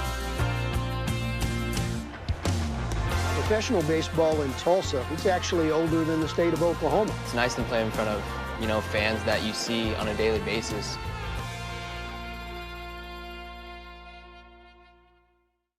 Puedes ser el dueño de grandes momentos del béisbol. MLB Auction te permite participar en la subasta de bates, bolas y jerseys autografiados, con artículos de tus equipos de grandes ligas favoritos, leyendas y jugadores. Visita auctions.mlb.com. Good news on the Squirrel front. He has made his way off the field and climbed up the netting behind home plate. He is perched atop the net at the moment as we go to the 4th inning. 4-0 Milwaukee. Cooper Pratt's going to lead off, the number 9 batter against Robert Stock. The first pitch, outside corner. Sinker hit the edge for a strike, and Cooper was part of that 4-run rally back in the 2nd when he had a swinging bunt infield single, and he later scored the 4th run. Stock's 0-1. Outside that time on a breaking ball.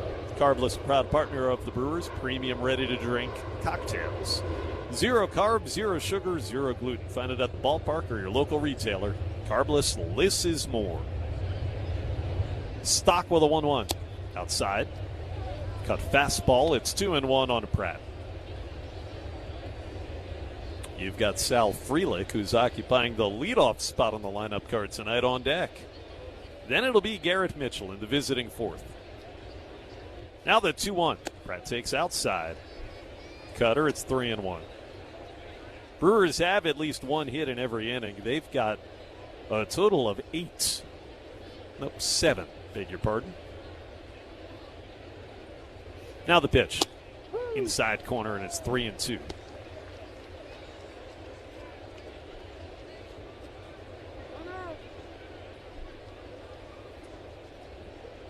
I think it should be 8 hits, unless my math is wrong. 3-2 on Pratt. Robert Stock is approaching 70 pitches. He's only recorded 9 outs. Ready for the payoff. Here it comes. Line foul right side and out of play.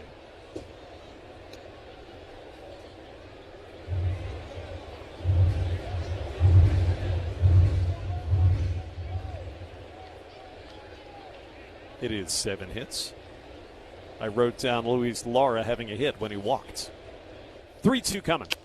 Ground ball towards first, off the glove on the backhand by Jared Young. It kicks away from him towards second, and there'll be no play. Simeon picks it up, but by the time he did, Cooper Pratt was pretty much already at first base. We'll see how they score that one.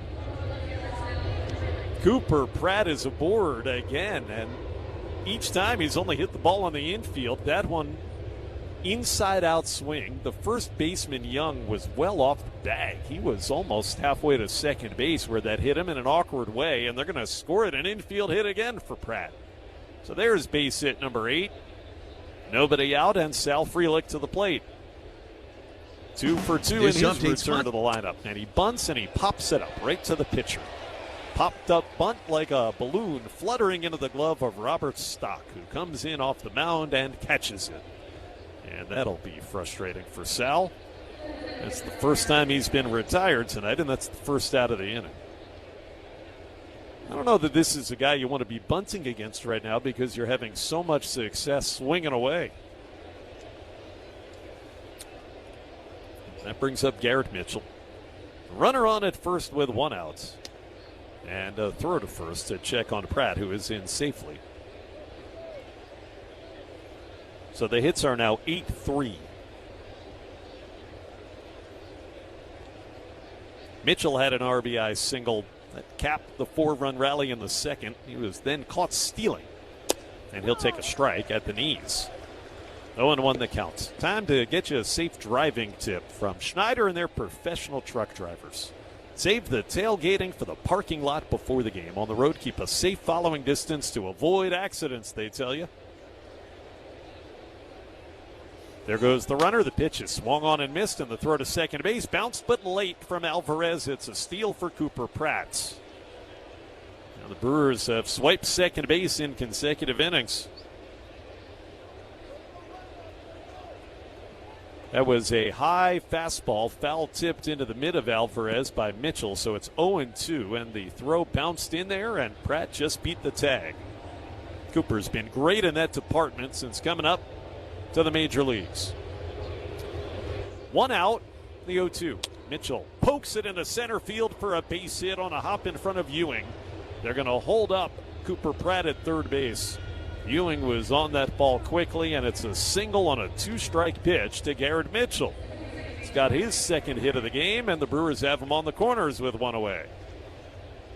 The beat goes on.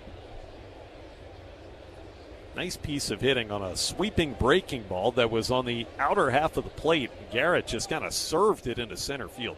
It's a beautiful 2-strike swing.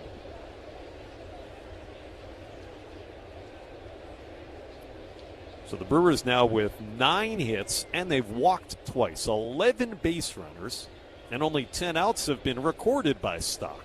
Bryce Terang, the hitter, and he'll take inside. It's only 4-0, and 4-0 is a nice, healthy lead, but it feels like this could be a 6 or a 7 or an 8-0 ball game. Haven't delivered a knockout punch as yet. Let's see if Terang can help do that. 1 out in the inning. They lead from the corners. 1-0 pitch outside corner, called a strike. Cut fastball. Probably wasn't a strike. That one was outside. Pitch to challenge, perhaps, for Bryce. 1-1 instead. Stock deals, and it's fouled back into the screen. 1-2. Since he came back from his knee injury, remember he had missed that entire series at Dodger Stadium, Bryce Terang, with the issue in his knee. 8 games back, he is now 3 for 29. You wonder if that's kind of bothering him, or maybe a little bit of rust. Pratt at third, Mitchell at first, each with great speed. The 1-2 pitch is chopped foul slowly up the first baseline. And the other thing about Turang, he's just a streaky player. When he gets it going well, there are a few in baseball that can match his hotness. And then sometimes this will happen for a week or so. When he's going his best, it's a lot of left center from Bryce Turang. 4-0 Brewers in the fourth. Trying to put one in play. The runner goes on a 1-2 swing and a foul coming back up and over the screen. And back to first goes Garrett Mitchell. They've had some big jumps these last couple of innings on Robert Stock. But Bryce had to swing. At least he thought he did. That pitch was a foot above the strike zone. But with 2 strikes on him, he spoiled it. Stay alive.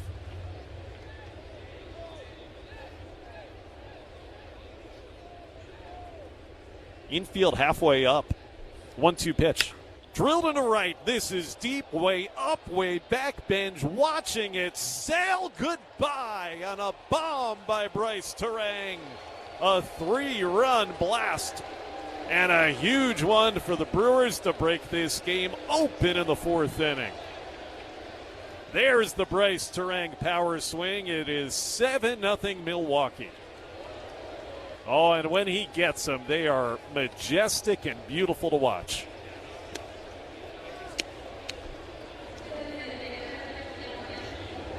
Man, did he turn on that sweeping breaking ball that was in the strike zone, but on the inner part of the plate, had to whip the hands through, and he pulled it high up into the dark sky and deep out into the bullpens.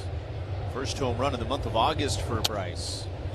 So 7-0 Brewers, and I said 4-0 felt like that was not indicative of the way this game had been going. Now 7-0 feels like the a way little better, right? Yep. It's a night where the Brewers need to keep tacking on because of the 1-out outing out of Dustin May. Christian Yelich fouled off the first pitch. Now swings 0-1 and grounds it to second. Played by Marcus Semien easily and throws at Yelich. So he is 0 for 3 with 3 soft groundouts. You're a little thin in that bullpen tonight as well, so get a big lead and make this comfortable to manage the 27 outs. 7-0 certainly feels pretty comfortable at the moment. 2 out, nobody aboard, and now it's William Contreras coming to the plate. He has popped out twice, so he's 0 for 2. Chops one foul up the third baseline. For Bryce Turang, that was home run number 17. Tied for the second most on the club with Jackson Chourio. Of course, Jake Bauers is the leader. He's got 23. Contreras behind 0-1 in the pitch. Called a strike on the upper outside corner with a cutter. It's 0-2. Every Brewers home run is presented by Orthopedic Associates of Wisconsin. Get back to taking big swings on the Course Quarter field with a visit to Ortho ASAP. Get expert care today at orthowisconsin.com. Base is clear. 0-2 pitch is very high from Stock, who is up at 84 pitches. I'm a little surprised the Mets don't have anybody in the bullpen. Not yet. It's about as much as he's thrown in any start this year. 1-2 down and away that time. 2 balls and 2 strikes. And now it is 85 is one more than any outing he'd had to this point. Remember, just got selected from the minor leagues right after the trade deadline. You said it in the pregame show. It's actually essentially the spot of Freddie Peralta that he took. This is 5th start. 7-0 Brewers. 2-2 pitch. Contreras pops foul. Coming back and over the screen as he spoiled a breaking ball.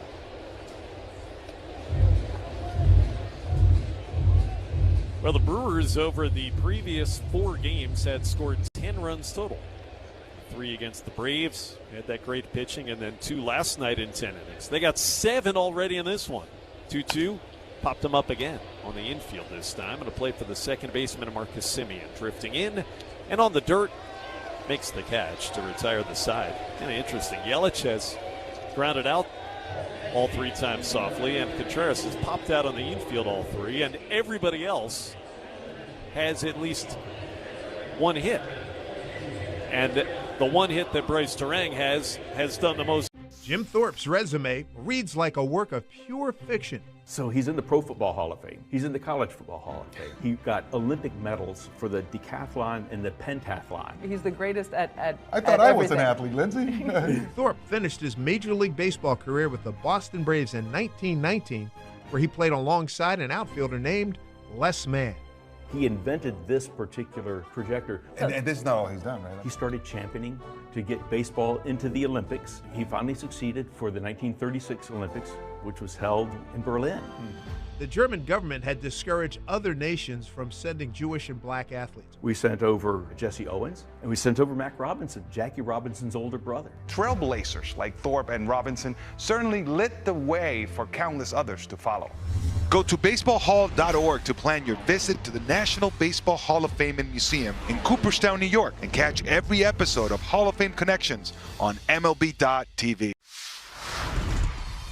I feel like food and sharing a meal with someone is a universal language. You can't go to a ballpark and not have a nice hot dog. So if I'm at the ballpark, I'm gonna get a nice heavy glizzy. You gotta have chili on there, you gotta have cheese. If your hot dog isn't bending in the middle because it's like about to fall apart, then you're not doing it right. So you gotta have a glizzy and then something cold, whatever it is, beer, lemonade. You gotta have something cold to wash that hot dog down with.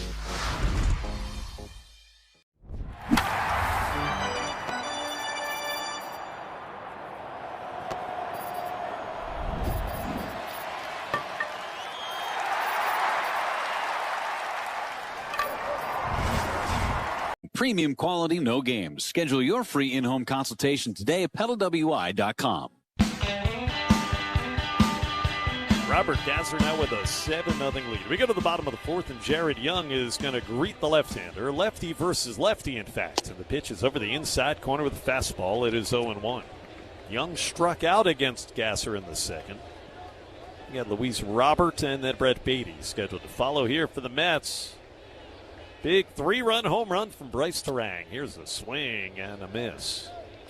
94 with sink. It's 0-2. Retired veterans turn to Network Health for affordable and reliable health plans tailored to meet your needs. Find the coverage you need and health plan experience you want with Network Health. Learn more at networkhealth.com/veterans. The 0-2 fouled back by the lefty Jared Young. 31-year-old getting his first chance to play every day in the major leagues. With the injury to Jorge Polanco, who they thought would be an everyday first baseman, out for the year. 0-2. Broken bat, it sounded like, on a rollover ground ball to second. Terang gobbles it up and makes the perfect throw to first in time to get Jared Young. Drive Around the League is brought to you by Construction Business Group. I'll do it even though Lane stole my thunder. Wisconsin operating engineers and trusted contractors building Wisconsin together. Stay in your lane. Yeah. Dodgers have taken a 3-1 lead over the Braves in that big series in Georgia. Here's a called strike on Luis Robert, who singled and was back in that second inning. He's having a nice series. 7-0 Brewers here in the bottom of the fourth with one out. The 0-1. At the knees. Breaking ball, it's 0-2. 2-run home run for Tommy Edman against A.J. Smith-Shawver of the Braves. 3-1 Dodgers. Now it's 3-2. Braves just scored. Bottom of the fourth. 0-2. Robert grounds one towards second base. Hits the side slope of the mound, and Terang is right there to field another one. Throws out Luis Robert Jr. A couple of 4-3s on your scorecard to begin the bottom of the fourth. The Braves won game one of that series last night. That's why the Brewers still have a game lead over the Dodgers for the best record in the NL and all of Major League Baseball. I still have to pause every time I say A.J. Smith-Shawver because I always want to say A.J. Smith-Schuster. Yeah. Brett Beatty singled in the second. Lefty-lefty takes a called strike from Gasser. We got an injury report on Dustin May. He had exited today's game with what they have termed a right scapula contusion, and the x-rays are negative. That's good news. Pitch down low on Beatty, so it's 1-1 strike. X-rays negative, right scapula contusion. for Mr. May after that first pitch of the ball game hit by Ewing off of him. 7-0 Milwaukee in the 1-1. Breaks away on the sweeper from Gasser. 2-1 on Beatty. So we'll see what the next steps will be for Dustin May. You could, if he feels well enough, having thrown only one pitch tonight, you can bring him back this weekend if he's able. 2-1 pitch. Inside corner. 95-mile-an-hour sinker from Gasser. Boy, he's looked sharp. 2-2. Cubs, as we told you earlier, lost a rubber match against the Diamondbacks. They got 2 hits. 2-0 the Snakes won that series, taking the final 2 games at Chase Field. So if the Brewers hold on here, they'll go up 6.5 games in the division. The 2-2 fouled back by Beatty. Challenge fastball, again 95 on the gun. Cubs are off tomorrow, while the Brewers are scheduled to play the finale of this 3-game series at Citi Field against the Mets. Bases clear, 2 out, 2-2. Inside, 3-2 on Brett Beatty, with Marcus Semien in the on-deck circle.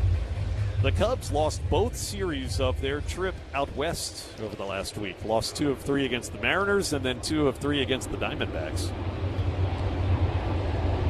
We like hearing that. 3-2 coming. Inside, he walked him. Contreras thought about challenging that pitch, but he doesn't. That's ball 4. Oh boy, I think he would have won it. I said inside, but it was actually not inside, and it probably was right at the knees of Beatty. That would have been strike 3 on a challenge, but he didn't pull the trigger, so it's a 2-out base on balls. And that brings up Semien with a runner at first base. That's got to be so hard for a catcher. And again, you just have a split second to decide. And Semien loops one towards second. Over the head of Turang, outgoing into center. He just couldn't catch it. Base hit. Going to first to third is Beatty, and he'll make it. As the throw from Mitchell was just a bit late. Marcus Semien muscles one out there. He just got it past the outstretched glove of the outgoing Turang. And now they're on the corners with 2 out for Francisco Alvarez. Garrett came up, made a good throw to third, ended up making that a close play. He got in there safely, but that was a good throw from Garrett. This is the 3rd inning in a row that the Mets have put 2 men on base against Gasser. In the 2nd, they had back-to-back 2-out singles. In the 3rd, they got a single and a walk. And now after the first 2 batters here in the 4th inning grounded out, it's gone walk, bloop, single. And you've got the catcher Contreras with a Potawatomi Sportsbook trip to the mound before Alvarez steps into the box. 7-0 Brewers. Potawatomi Sportsbook, wall-to-wall screens, elite dining, over 95 kiosks. It's a fan's dream. Alvarez up there. Gasser with the first pitch. Swung on and fouled straight back. He challenged him. It was a high, hard one, and Francisco liked what he saw. Hit it straight into the screen. He has been swinging at these high fastballs. It's what struck him out last inning. In fact, Gasser struck out Alvarez on 3 pitches back in the 3rd. And now it's 0-1 here in the 4th. Gasser has his sign. Sets right at the belt. The left-hander is now ready. The 0-1. Swung on, popped foul. That'll get into the seats on the first base side over the Mets dugout, and it's 0-2.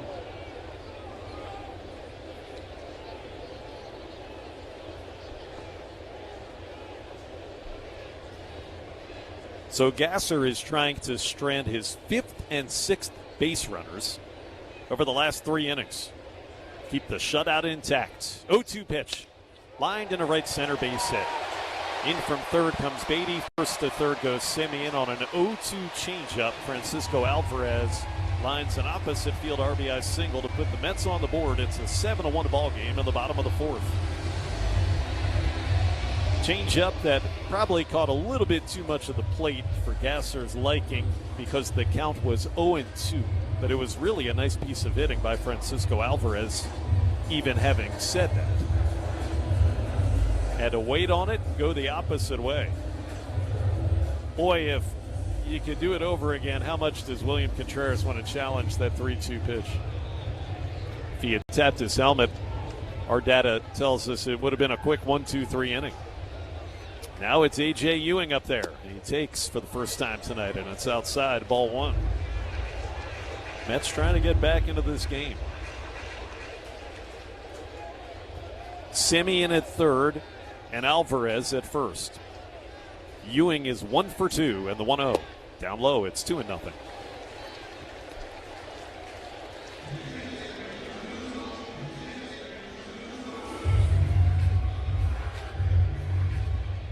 Ewing is the one who knocked out Dustin May on the comebacker in the first. Lefty versus lefty here in the 2-0. Tipped foul into the mid of Contreras on a challenge fastball. He just barely nicked it. William caught it. Didn't matter. It was going to be strike one regardless. On A.J. Ewing. The rookie. He started the year in the minor leagues. 7-1 Milwaukee, 2-1 pitch. Right in there for a strike. Good fastball at the top of the zone, and it's 2 balls and 2 strikes. If you're the Mets, between A.J. Ewing and Carson Benj, you think you got 2 of your 3 outfield spots filled for the next few years. 2-2 pitch, fouled back. Came at him with a 95-mile-an-hour fastball again, and that time he was able to spoil it.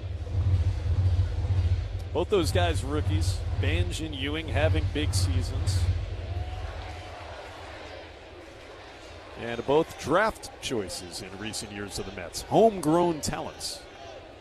They lead from the corners. 2-2 again. Outside.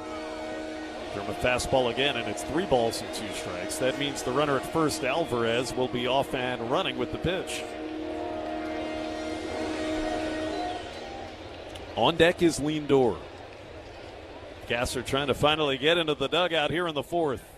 Runner goes from first, and the pitch is fouled back. From a sweeper that time.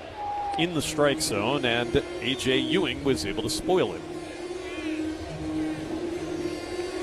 And now Gasser is up at 64 pitches, and the bullpen's getting loose. It is the lefty D.L. Hall first behind Gasser, getting ready for the Brewers in that pen.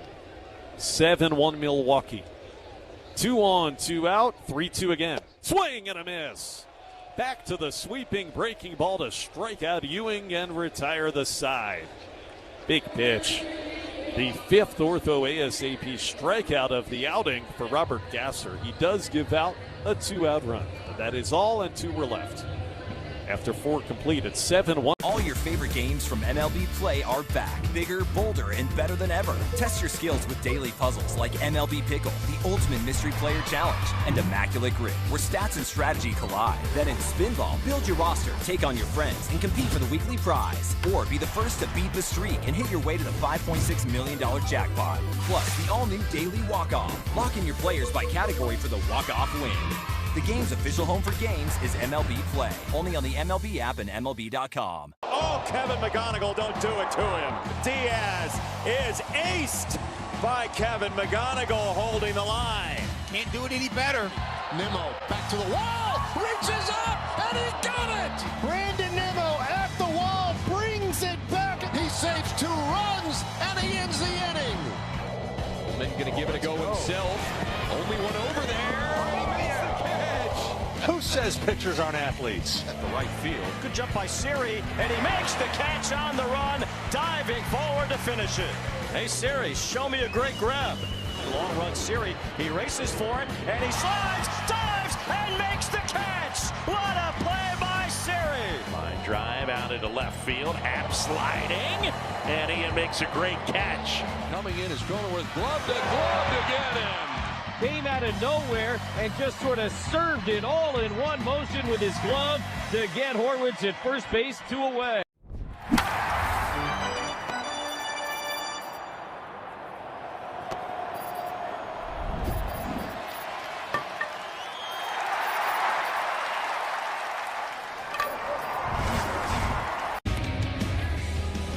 Brewers having fun on a Wednesday night in Queens, leading 7-1 as we go to the 5th, and a North Shore adult diaper pitching change for the Mets. Robert Stock is done. It'll be Chase McDermott coming on in, the right-hander. They've also taken Bo Bichette out of the game.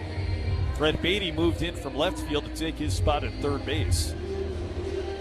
And so you've got a new left fielder out there for the Mets. That is Christopher Morel. And to call the action here in the 5th, here is Lane Grindle. All right, thank you very much, Josh. McDermott making his 5th appearance of the year, 6.35 ERA in 5 2/3 innings.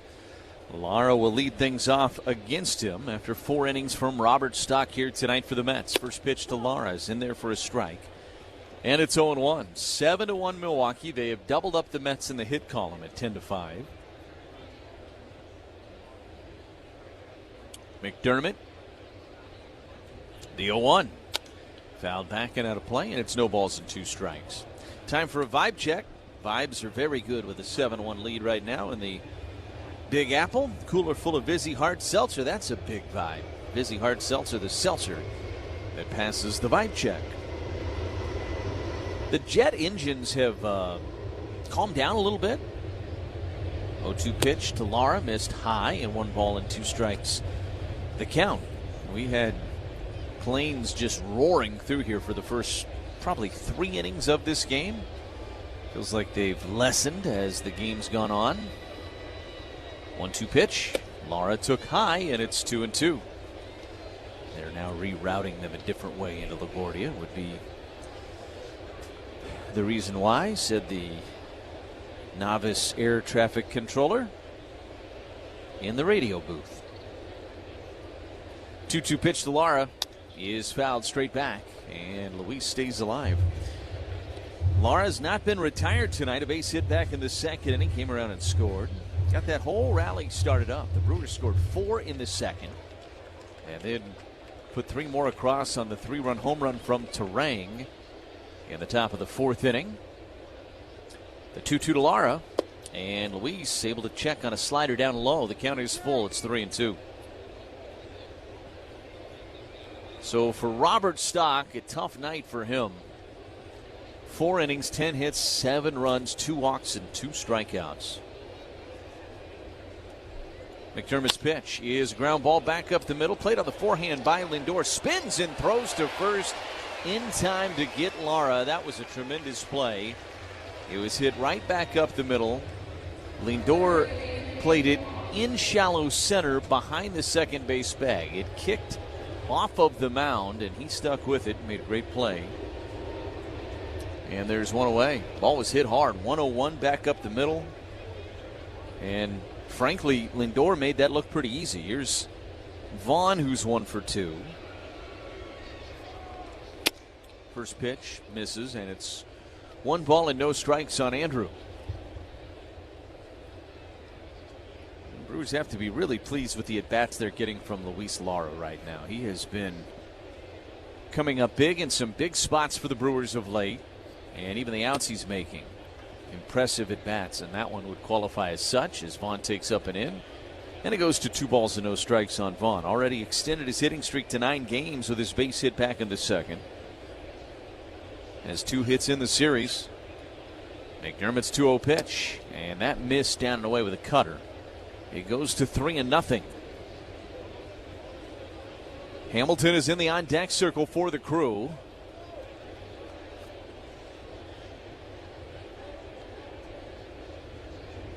The pitch. There's a strike, and it's 3-1. Brewers with a chance to add to their lead in the Central. Currently with a 6-game lead. After the, can I talk about this, Josh? After the Cubs lost earlier today, 3-1 pitch is fouled out of play first base side, and it's 3-2. I know you're the scoreboard guy. No, the statute of limitations ended after the 4th. Okay. So a chance to make it a 6.5 game lead. The Cubs idle tomorrow, so if you win the next 2 games of this series, you could have a 7-game lead coming home. 3-2 pitch to Vaughn. Took outside, and he walked him. So Andrew Vaughn with the ortho ASAP walk, and he's aboard with 1 out in front of Hamilton.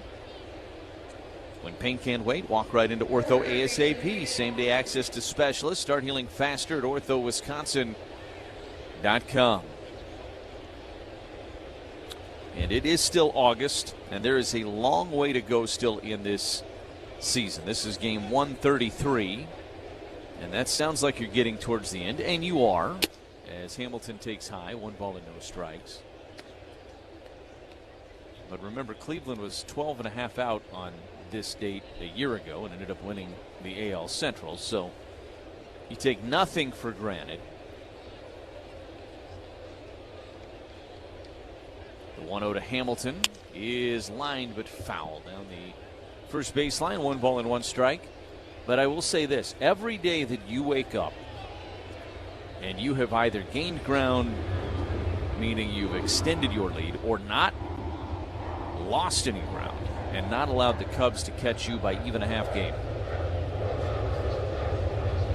1-1, missed down and in, 2 balls and 1 strike. It makes that runway for them to catch you that much smaller with each day. And so the margin for error for Chicago, the pressure on Chicago gets greater with every day that goes by where they aren't making up ground. 2-1. Hamilton took outside, 3 balls and 1 strike. It is not some lead that is insurmountable. The Brewers are not in a position where it is foolproof. However, they are in a very preferable position. I think everybody would agree with that. Hard to argue when you have the best record in baseball. Hamilton will use his timeout here. 3 balls and 1 strike on David. Vaughn gets his lead from first. McDermott kicks and delivers and fouled back into the net. It goes to 3-2 on Hamilton. Well, I think the thing to remember is starting next Monday, the Brewers are going to play the Cubs 7 times in a week and a half. Yeah. So you've got that head-to-head. That can turn things one way or the other depending on how it goes. 3 balls and 2 strikes. The pitch. Fly ball left field. Racing back is Morrell. Still back into the corner, and he'll run out of room. It ends up hitting in foul territory, out of play. And it'll stay at 3 balls and 2 strikes on Hamilton. Those 7 games coming up, if you enter next Monday in Chicago with a 6-game or greater lead, let's just, it's kind of arbitrary, but just because that's where it is right now. If you enter that with a 6-game or greater lead, the Cubs are really probably feeling some sense of urgency that they need to take like 3 or 4 at least in that series to try to get themselves squarely in the middle of the race. 3-2 pitch is a fly ball into right center field. Racing into the gap is the right fielder Benj. He'll make the catch, calling off Ewing in the process. And there's 2 outs now for Cooper Pratt. It just puts so much more pressure on the Cubs. And if you're the Brewers, you go 3-4 in those 7 games. You win the season series, too. That sweep in May, it felt huge at the time, and it feels no less huge today when you think back to just how important that was for the Brewers when they swept the Cubs down at Wrigley. Here's Cooper Pratt. Ground ball to third. Up with it is the third baseman. Beatty goes to second, where Simeon is covering to retire Vaughn. And the inning is over. Brewers, no runs, no hits, no errors, a man left. We go to the bottom of.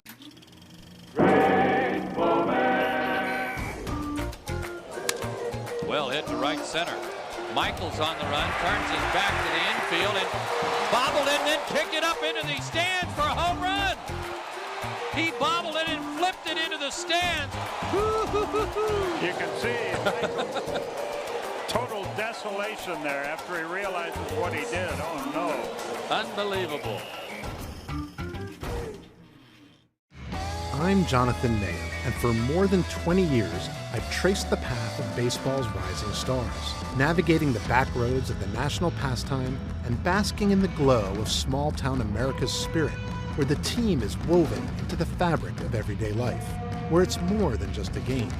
It's a celebration of the people, the traditions, and the culture that give these places their soul. This is Grassroots.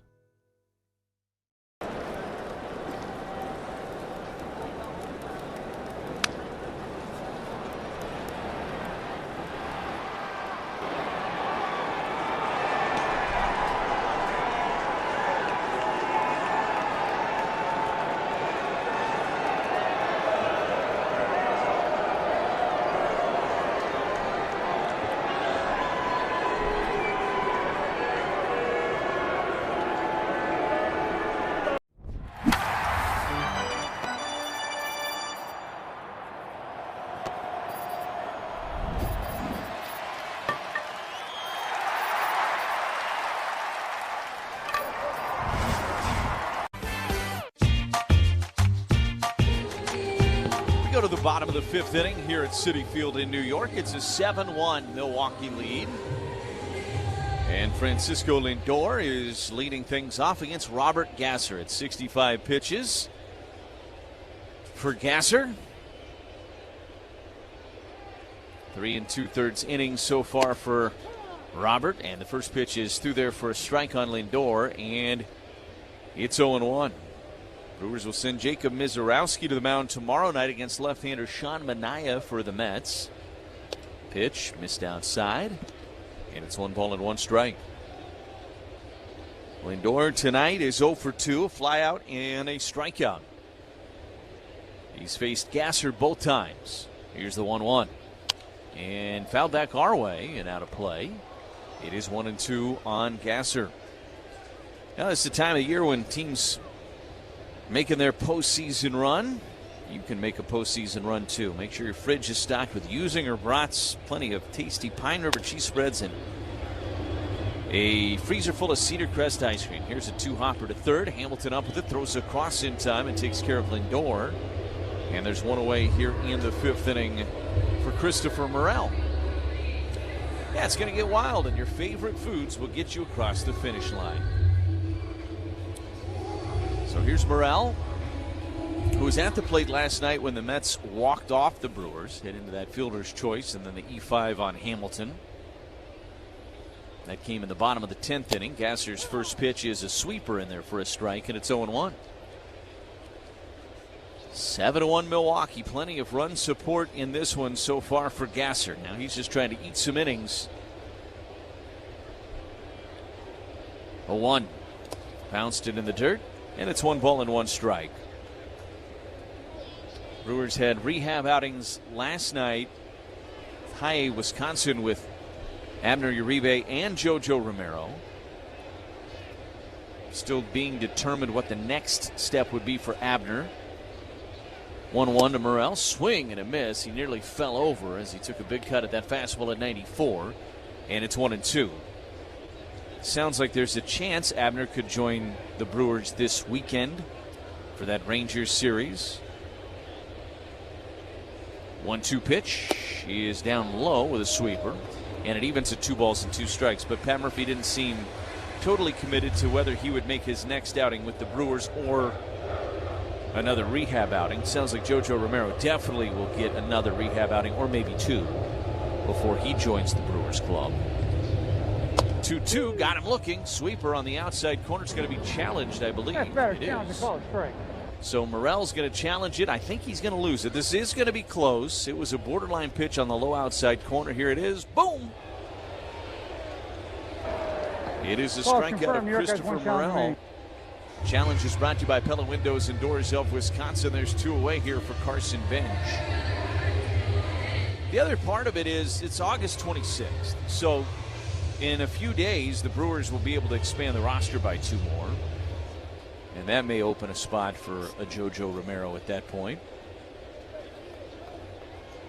First offering to Benj, missed inside with a sweeper. It's 1-0. It makes sense that JoJo would need more time on the rehab than Uribe. He's just been out of action that much longer than Abner has. Yes. 1 ball and no strikes. The pitch popped him up. This one, foul territory, about 30% of the way up the first base line. It's Contreras sheds the mask, makes the catch in foul territory, and it's a 1-2-3 inning for Robert Gasser in the bottom. All your favorite games from MLB Play are back, bigger, bolder, and better than ever. Test your skills with daily puzzles like MLB Pickle, the Ultimate Mystery Player Challenge, and Immaculate Grid, where stats and strategy collide. Then in Spinball, build your roster, take on your friends, and compete for the weekly prize. Or be the first to beat the streak and hit your way to the $5.6 million jackpot. Plus, the all-new Daily Walk-Off. Lock in your players by category for the walk-off win. The game's official home for games is MLB Play. Only on the MLB app and MLB.com. It's hot out here in the desert, so let's head into the air conditioning as we continue on our Road Trip series in Arizona. Welcome to Chase Field, home of the Arizona Diamondbacks since 1998. One of the first things you'll notice walking into the ballpark is the incredible retractable roof, keeping out the Phoenix heat and rain. Walk through the concourse and you'll be sure to bump into team history at every turn. On your way to your seats, don't forget to pick up a delicious churro dog. Speaking of seats, Chase Field has some incredible places to watch the game from. Of course, you can watch the game from the upper deck and have a bird's eye view. But if you want to feel like you're in the game, you can sit right next to the dugout or hang out in the outfield with Corbin Carroll. And maybe the most unique attraction at Chase Field is the swimming pool in right center. You and 34 of your closest friends can swim, splash, and cheer on the D-backs from your own little oasis. See what all the fuss is about at Chase Field. Engineers today at join139.com. Life's better with American Family Insurance. That's because their team is always there to protect your dreams.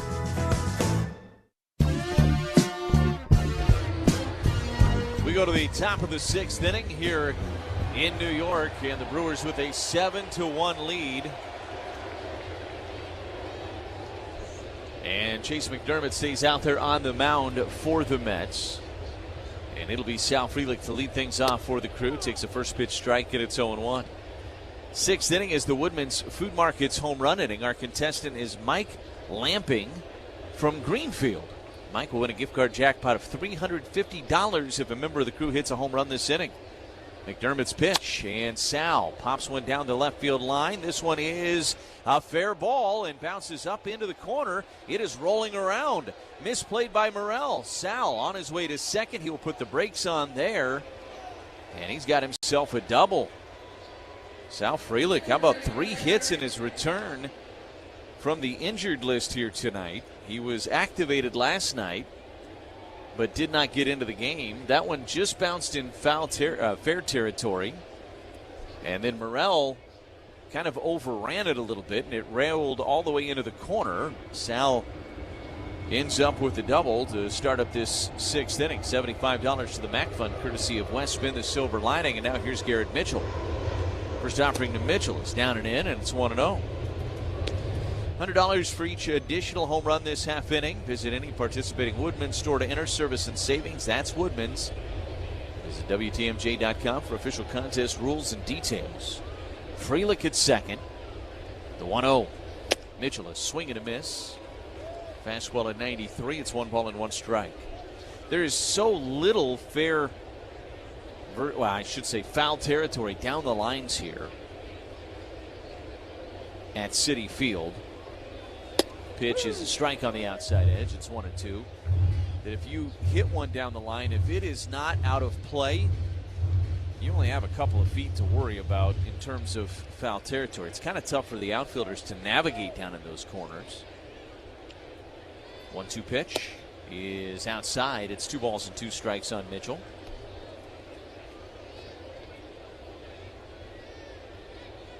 Brewers with a 7-1 lead, looking to add to it. It's quiet in their bullpen. Same can be said for the Mets bullpen. 2-2. Bounced it in the dirt. Gets away from Alvarez, and Frelick with a great dirt ball read. He was off before that ball even bounced. He saw that ball was going to be in the dirt, and he took off. And he's at third now with nobody out, and it's a 3-2 count on Mitchell. With the RBI single back in the 2nd inning. Garrett is 2 for 3 in this game. He's got a runner 90 feet away with nobody out. McDermott kicks, delivers, and a late swing and a miss from Garrett Mitchell. Fastball at 95. He was looking for something else, and McDermott got it past him. For McDermott, his first strikeout of the night, and that'll get Bryce Terang to the plate. Just trying to put something in play here if you're Bryce. They've got the infield back. Ground ball on the right side will get the run home and grow this lead for the Crew. First pitch, and he checked on him. Oh, they appeal to third. He went, says Hunter Wendelstedt. And it's going to cost him a strike. Bryce looks a little confused. Cutter, that was up out of the zone. It's 0-1.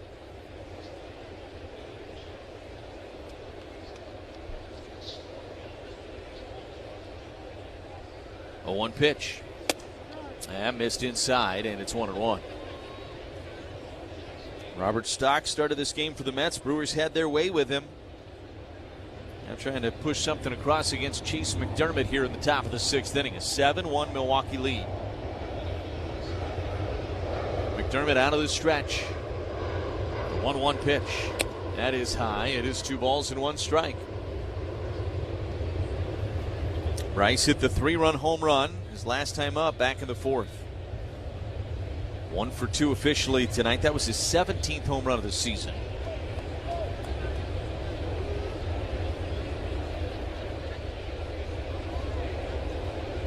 The 2-1 offering. And Bryce hits it foul and out of play down the left field line. 10 for ID on the Brewers Radio Network.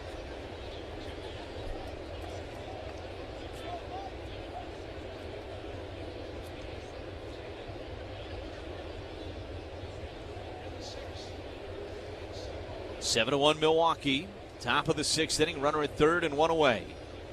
Here's the 2-2 to Terang. And a appeal to third. He was able to check on that fastball up and away. And the count is full. It is 3-2 with Josh Maurer and Ken Sommerfeld. Lane Grindle with you here tonight from Queens. Brewers trying to even up this series at a game apiece. They are in control right now. McDermott's 3-2 pitch, and Bryce fouls it back and out of play, and it'll stay at 3-2. The jet traffic has not dissipated very much. Pattern has been opened again. Negative, Ghost Rider. The pattern is full. Nope. Not so much now. 3-2 on Terang. Here's the pitch. And Bryce took low. He worked a walk. That's a good at bat from Bryce Terang. Battled. Ended up seeing 7 pitches in the at bat. And draws an ortho ASAP walk. So the Brewers have runners on the corners now. Yelich, who's 0 for 3 tonight. Brewers have 11 hits in this game. They don't have one from Yelich or Contreras. And coming into tonight, 2 of the hotter hitters in the lineup. You look at the last week or so. Yelich has hit it on the ground all 3 times tonight. McDermott brings home the first pitch and a swing and a miss at a fastball at 94. It's 0-1. Bo Bichette left this game with a left foot contusion. So that's why he's been lifted from this game by the Mets. The 0-1 to Yelich.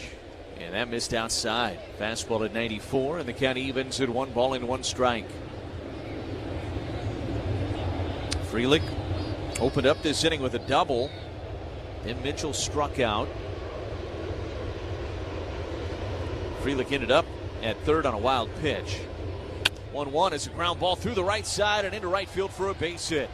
Frelick trots home. Terang will put the brakes on at second base, not wanting to test the arm of Benj out there in right. He's got one of the better throwing arms in baseball. The Brewers lead at 8-1 on the RBI single from Yelich.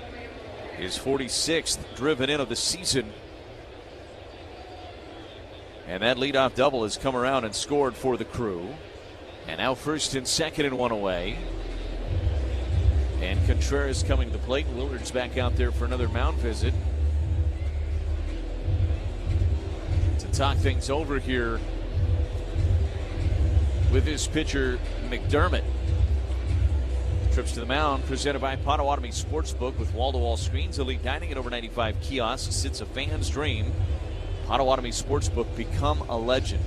And I'll tell you, Josh, one thing the manager will be really pleased with here tonight is the tack-on runs. They got that 4-run second inning, but they didn't stop. The 3-run fourth. And now adding a run here in the 6th inning to make it 8-1. That is such a big part of navigating 162, is adding on, saving your bullpen. Pitch is in there for a strike to Contreras, who is going to challenge it. I think it's not going to be allowed, though. He tried to challenge, but I believe Vic Carapazza said that was too late. And he would have won the challenge, too. It was up and out of the zone. No balls and 1 strike on Contreras. The pitch down and away, and it's 1-1. I think tonight especially important to widen the gap with your bullpen situation and losing Dustin May after only 1 batter. And they've done that. Here's the 1-1, And a fly ball into left center field. It'll be Morrell in left center, calling off the center fielder Ewing, making the catch for the second out of the inning. Everybody stays put. Turang at second, Yelich at first, and Luis Lara will be the batter for the Crew. The Brewers have made McDermott throw some pitches in these 2 innings. He's thrown an inning and 2/3. He's thrown 42 pitches for Chase McDermott. That's nothing new. I mean, that is what we see this Brewers team do so often, is just grind out at bats like the one Turang did earlier in this inning. 1 in here in the 6th. Lara trying to give the Brewers a little more. Swing and a foul tip into the mitt of Alvarez. It's 0-1. Luis has been good in these types of situations of late. Brewers tonight 7 for 13 with runners in scoring position. They have executed very well in these scenarios. And here's a ground ball left side. Backhanded by Lindor. He does not have a play anywhere. He will throw it to third, but Turang is safe. And the Brewers have them loaded with 2 outs for Andrew Vaughn. And the fact that Lindor got to that ball saved a run. Otherwise, Turang is scoring. But it'll be a base hit for Lara. He's been on base 3 times tonight. He's got 2 hits now. And now here's Andrew Vaughn. Vaughn tonight 1 for 2. He's been on base twice, a single and a walk. McDermott brings home the pitch and up and in with a cutter. It's 1-0. Vaughn, one of the first batters to face McDermott when he came in.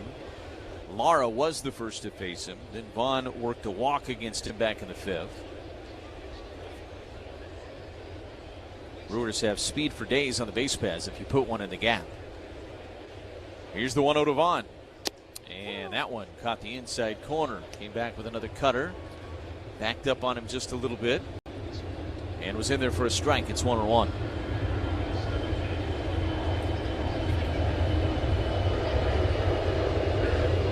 McDermott. The 1-1 pitch. And caught the inside corner with a slider. And it's 1-2. Working him in a little bit with the soft stuff. You usually see them work soft away on Vaughn and more hard in with these right-handed pitchers. 1-2 pitch. And got him looking with a slider right down the middle. Vaughn strikes out, and the Brewers will leave them loaded here in the 6th. They do get a run across, though, and it's 8-1 Milwaukee on the Brewers. Why is that person holding a Keith Hernandez card in their hand during the game? Are they waiting for you? I never cared for that particular pose right there, to be honest with you. I mean, where do you sign on that card? Right on your best feature. Keith on one side and Hernandez on the other. I can only sign it on the Bohunkas, though. Oh, that's a lovely signature. Right across the boat. Look at that. It's like a tattoo.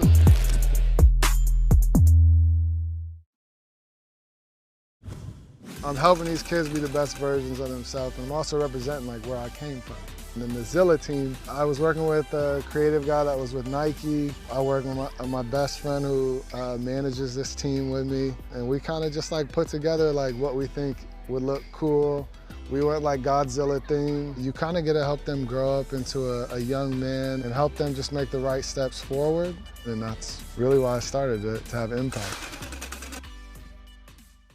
All your favorite games from MLB Play are back, bigger, bolder, and better than ever. Test your skills with daily puzzles like MLB Pickle, the Ultimate Mystery Player Challenge, and Immaculate Grip, where stats and strategy collide. Then in Spinball, build your roster, take on your friends, and compete for the weekly prize. Or be the first to beat the streak and hit your way to the $5.6 million jackpot. Plus, the all-new Daily Walk-Off. Lock in your players by category for the walk-off win. The game's official home for games is MLB Play, only on the MLB app and MLB.com. Puedes ser el dueño de grandes momentos del béisbol. MLB Auction te permite participar en la subasta de bates, bolas y jerseys autografiados, con artículos de tus equipos de grandes ligas favoritos, leyendas y jugadores. Visita auctions.mlb.com. Brewers lead it 8-1. They've out-hit the Mets 13-5 so far in this game. And Robert Gasser, who came in after one pitch was thrown by Dustin May, he left with a right shoulder scapula contusion, I believe was the official word. And Gasser took over, and he's done a great job so far. First pitch to Jared Young is a swing and a miss at that sweeper down and away, and it's 0-1. Jared Young 0 for 2 tonight, a strikeout and a ground out. He's been a nice success story for the Mets this year. Over at first base, 0-1. Swung on and fouled back into the net, and it snowballs in 2 strikes. Been a disappointing year here in Queens. Second straight disappointing year. Remember, in 24, they made that run in the National League postseason. 0-2 pitch, popped up. Foul territory. Hamilton over near the Brewers dugout. Has room, makes the catch, and then braces himself up against the dugout for the first out of the inning. Nice play by Hamilton, navigating the foul territory. There's one away for Luis Robert Jr. You don't need me to tell you about the Mets. None of us want to talk about what they did in 24. But the expectations were through the roof. Then they went out and they signed Juan Soto, and they made all these other deals. And people anticipated this Mets team a year ago taking that next leap. They were one of the favorites coming into last season. First offering to Robert is rolled foul, sharply up the third baseline. It's 0-1. And last year was a colossal disappointment, and this year was a colossal failure to begin the year for the Mets. I mean, they were out of this thing before it ever really began. Here's the 0-1, and this is a fly ball into shallow center. Racing in is Mitchell, closing and making the catch. Had to cover a lot of real estate coming in on that pop-up off the bat of Luis Robert Jr., but Mitchell at that speed able to do so. And there's 2 quick outs, and Brett Beatty will be the batter. Hey, baseball fans, don't forget George Webb predicts the Crew will win 12 games in a row this season, and when they do, we'll be celebrating. Learn more at georgewebb.com. 2 outs, bottom of the 6th, nobody on, an 8-1 Brewers lead. Jeffrey Yan is getting loose in the Mets bullpen. Gasser's first pitch to Beatty is a ground ball under the glove of Vaughn and into right field for a base hit. Sharply hit ground ball. Vaughn laid out to his right, couldn't get the glove to it. It's hit 103 off the bat. This has been a little bit of a trend against Gasser here for the Mets in this game. They've put some 2-out pressure against him in this game. He's done a pretty good job of not caving to it. Has allowed just the 1 run that came back in the 4th inning. Pat Murphy's out. That's going to be it for Gasser. 82 pitches. Grant Anderson getting loose in the Brewers bullpen, and Pat Murphy has made the move. Anderson will come in here and face Marcus Semien. So, if you're looking for a change in your career, the sky's the limit with Ironworkers Local 8. Visit IWL8.org. That's IWL8.org. Gasser's night is done. Anderson's coming in. The Cubs are on fire and have turned 1060 West Addison Street, a.k.a. Wrigley Field, into the hottest address in baseball. This week, the Cubbies flew the W for the 15th straight time, their longest home winning streak since '08. And they're winning in dramatic fashion. Dansby's going to score. The Cubs are going to walk off the red. 4-ball game. 3 straight walk-off wins in the series against Cincinnati. At the center of it all is Nico Horner, flat out playing like the best second baseman in baseball. Shota Imanaga has been one of the game's best on the hill with a sub-2.5 ERA. With PCA doing PCA things in the field and a solid bullpen, this Cubs team looks built for the long haul. The NL Central has been baseball's toughest division. Will the Cubbies' home field advantage be the difference in the chase for the division crown?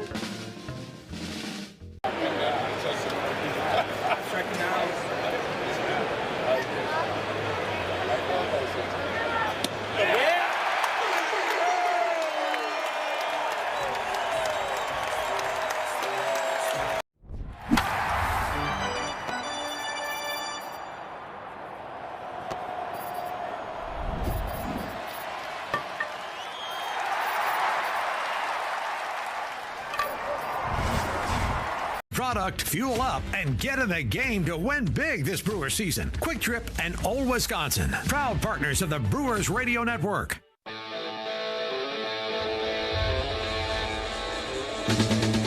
Back with you at Citi Field, the Brewers with an 8-1 lead. Grant Anderson takes over on the mound here in the bottom of the 6th inning. Robert Gasser, 5 1/3 innings, 6 hits. He's still responsible for the runner Beatty at first. It is the right-handed hitting Marcus Semien that Anderson will face first, and the first pitch is lined into center. Coming in is Mitchell. Has to let it drop in front of him. And it is a base hit for Marcus Semien on the first pitch that he sees from Grant Anderson. Now first and second. And 2 down, and Francisco Alvarez will be the batter for the Mets. Anderson last pitched Sunday against Atlanta in Williamsport, 2/3 of an inning, gave up a hit, a run. It was unearned. A walk and a strikeout for Grant. Making his 49th appearance of the year, 3-3 with a 3.46 ERA for Anderson. Alvarez drove in the only run of this game for the Mets back in the 4th inning on a little opposite flare into right. Anderson brings home the first pitch, and this is a ground ball back up the middle. Played on the forehand by Pratt, behind the bag at second, pats the glove, fires to first, and retires Alvarez. And the inning is over. A good outing for Robert Gasser. You can now close the book on him. We go to the 7th inning.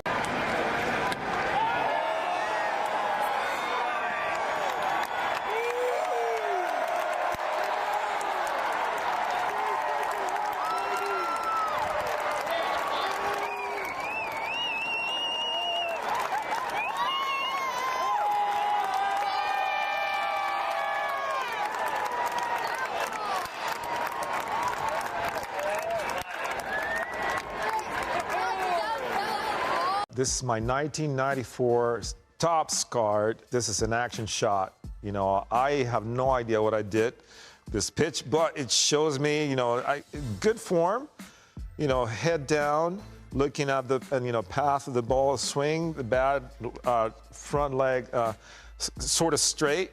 Yeah, I think that was a good at bat. I'm going to swear by it. I think I hit a home run this time.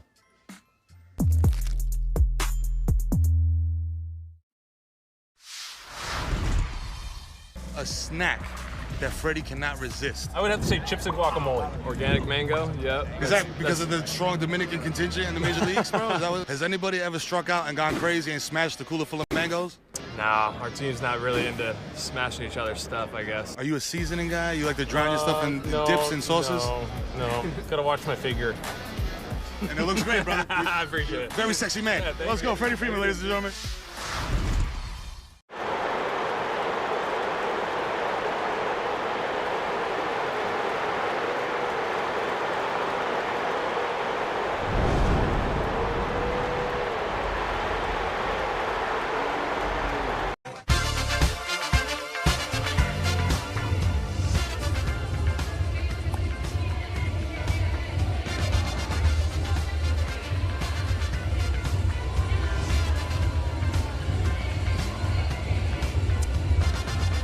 It is a 8-1 Brewers lead as we go to the 7th inning here in New York. Jeffrey Yan takes over on the mound for the Mets, his 9th appearance of the season. And taking over on the mic for us is Joshua Mauer. Yeah, this is this demonstrative rookie left-handed pitcher who was on the mound when David Hamilton hit that ball towards left field that looked like might win the game in the 9th inning last night, and Lindor made the diving catch. We also got some defensive changes. David Hamilton up there, lefty on lefty against Jeffrey Yan. And we've got an immediate mound visit. Catcher Alvarez was not on the same page as Yan. You can't do that, can you? Unless there's a pitch com issue. Doesn't that have to be an automatic ball? Nobody's on base. You can't disengage. Oh, well. Anyway, here are the defensive changes. They have taken Francisco Lindor out of the game. So the new shortstop was at third base, Brett Beatty. The new third baseman was in left field, Christopher Morel. And now batting in Lindor's number 2 spot is the new left fielder, Christian Pache. Now we're ready in the first pitch. Yan misses down and in to David Hamilton. So they have taken Bo Bichette out of the game. That was due to a foot injury. He had fouled the ball off of his foot earlier in the game. I would assume that Lindor is just getting the rest of these 3 innings off of his feet. Give him a little breather. Jan kicks on the 1-0. Pumped in a strike knee high, lefty on lefty versus David Hamilton. 1 for 3 tonight is David, an RBI single that drove in the first run of the ballgame. Back in a 4-run second inning. Jan with a 1-1. Fly it into left, and Apache will get challenged immediately. Backtracks and settles several steps in front of the warning track to make the catch. Hamilton in opposite field. Bid gets caught for the first out for Jan. He is, as I said, very demonstrative on the mound. When he has a result go his way, be it an out in play or at best for him a strikeout, he will let you know how he feels about it. Pouncing, jumping. Did some push-ups last night after that Lindor catch. Cooper Pratt's up there, and he's got 2 infield singles tonight. He takes high ball 1. Just enjoying how formal you are in describing it. His strikeout celebration almost looks like he's a cricket. A cricket? Yeah. 1-0 pitch. Comes in low to Pratt. 2 balls and no strikes from Jan. Y-A-N. Jeffrey, J-E-F-R-Y. Yeah, okay. Now, I'm replaying just it in my mind. Yeah. Jumping up Yeah. quickly and bounding in front of him like he was a cricket taking a hop. The 2-0. Outside corner from Jan. 2-1. It is 8-1 Milwaukee. Frog would work too, Could bro. have been like a frog jump. Maybe a little bit of a bunny hop. A little higher in the air even. From Jeffrey Yanni. Toiled in the minor leagues for quite a while. The 2-1. Dropped in a slider for a strike to Cooper, 2-2. Almost looks like a figure skater trying to land a really fancy move to up the level of difficulty. I noticed you could not come up with the name of a single jump. A Lutz. Some sort of Lutz. Triple Lutz. He gets to land on 2 feet, though. An axle, right? An axle. Yes. 2-2. Fly ball center field. Moving over is A.J. Ewing to his left. Into right center. Reaches to the side and snags out number 2. And no hop from Jeffrey Jan. A couple of fly ball outs induced to begin the 7th inning. The Lutz, you land on 1 foot with a Lutz? Is that what it is? You never land on 2 feet. You always got to land on 1 or else you're going to lose points from the judges. Figure skating 101. Well, I need to take it clearly. Well, how do I? We're now watching Alyssa Liu, the Winter Olympics. Sal Frelick's had a big night. He'll take up and in lefty versus lefty. Spins back out of the way. 99-mile-an-hour pitch from Jan. He's got a big arm. You almost wonder what took him so long to get to the major leagues. The stuff that he possesses. Frelick is 3 for 4. His first start since he got hurt. He takes a strike, this time 98 on the inside corner, 1-1. It's 8-1 Brewers with 2 out in the 7th. The crew has been around since 1970. Habish, and Rotier even longer. If you're injured in an accident, call the firm Wisconsinites have trusted for over 95 years. Here's a 1-1. Sal sprays a foul opposite way and up over the netting. Third base side into the seats, 1-2. You were not a big Winter Olympics figure skating viewer, I mean, I've got Christy Yamaguchi, obviously 2 very obvious ones that there was a lot written about, and then Tara Lipinski, right? She was one. She's the commentator now. Jan kicks the leg. A 1-2 pitch outside. 98 with sink, but he missed the corner to Sal. 2-2. Not only is Frelick, by the way, back in the lineup for the first time since July, right after the All-Star break, he's batting first on the card. First time since early May they've batted him leadoff. 2-2 pitch. Then on the ground, foul. Spoiled that slider up the first baseline. And I think the other thing that's interesting, big reason that he's batting leadoff, they've kind of reconfigured the lineup with Jackson Churio getting a rare night off. But Sal's playing left field. And you wonder if you'll see more of that going forward due to the shoulder injury, where the throws are shorter, generally. Jan's 2-2. inside, and Sal does the splits to fall back out of the way from ball 3. Well, I think for Luis Lara's sake, you're going to see him in center or in right, and he's taking a little bit to get comfortable out there in right, but seems like he is very comfortable out there now. Mitchell's going to play in center when he's out there. It's worked with Frelick in left tonight, and he takes ball 4 in the dirt. 3-2 slider bounced at least a foot in front of the plate. That's the 4th time that he's been on base, so the defense, as always, great from Sal, and now the offense looking like he never missed a moment. 3 hits, including a 2-run single, a double, and now a base on balls. That's the 5th walk by Mets pitching tonight. They're all brought to you by Ortho ASAP. 2-out base runner, and that brings to the plate Garrett Mitchell. 8-1 Brewers, game 2 of the series. Jan with a pitch. High, ball 1. Good night for Garrett. Moved up onto the card to the 2 spot, and he's got 2 singles. 1 run batted in and 1 run scored. Jan from the stretch and a 1-0. Swing and a miss. Got a sinker by Garrett Mitchell. 1 ball and 1 strike the count.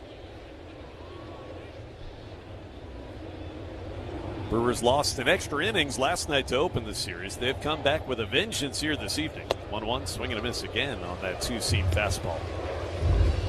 And it's 1-2 from Jeffrey Yan. Making his 9th Major League appearance, 1-1 with a 3.86. All of them this month.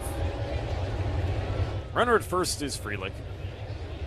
And the left-hander with a 1-2 pitch. Swing and a miss. And a hop off the mound from Jeffrey Yan after strike 3 to Garrett Mitchell. A walk and a K for the rookie. And that'll send us to the stretch at Citi Field. It's 8-1 Milwaukee on the Brewers Radio Network.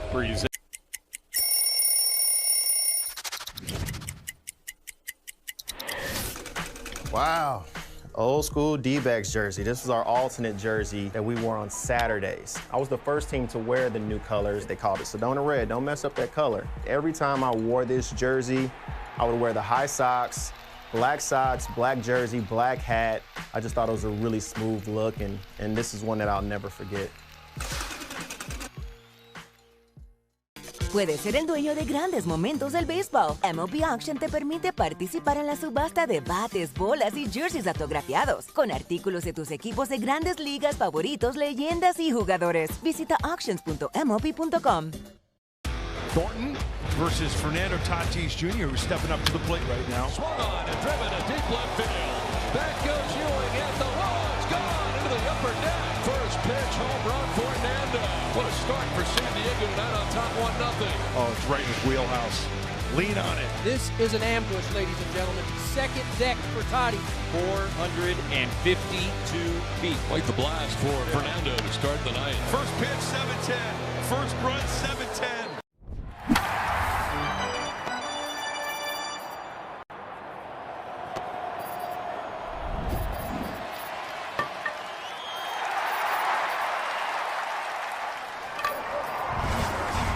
Company SI and its operating companies, 6000 American Parkway, Madison, Wisconsin. Carbless, a proud partner of the Milwaukee Brewers. Premium, ready-to-drink cocktails. 0 carbs, 0 sugar, 0 gluten. At the ballpark or your local grocery store. Carbless. Less is more. Top of the order coming up for the Mets after the 7th inning stretch. It is 8-1 Brewers. Ewing, Pache, and Morel due up. Against Grant Anderson, came in with 2 out in the 6th after 5 1/3 from Robert Gasser. Emergency relief, really felt like a start. Anderson gave up a single and then got a ground out. And A.J. Ewing coming up there, he's singled in 3 at-bats. Facing his 3rd different pitcher. He's the only one who faced Dustin May tonight before he got hit by the comebacker and left the ballgame. The pitch. Outside corner, a called strike. 7th inning stretch sponsored by IslandResortGolf.com. Escape to the Island Resort and Casino where championship golf, relaxing spa treatments, great dining, and casino excitement. They create the perfect summer getaway. It's ball on A.J. Ewing, the rookie, 1-1.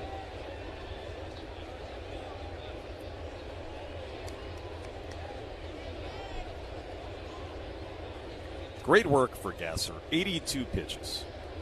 Now the pitch. Chopped foul up the first base line by the left-handed hitting Ewing. 1 ball and 2 strikes.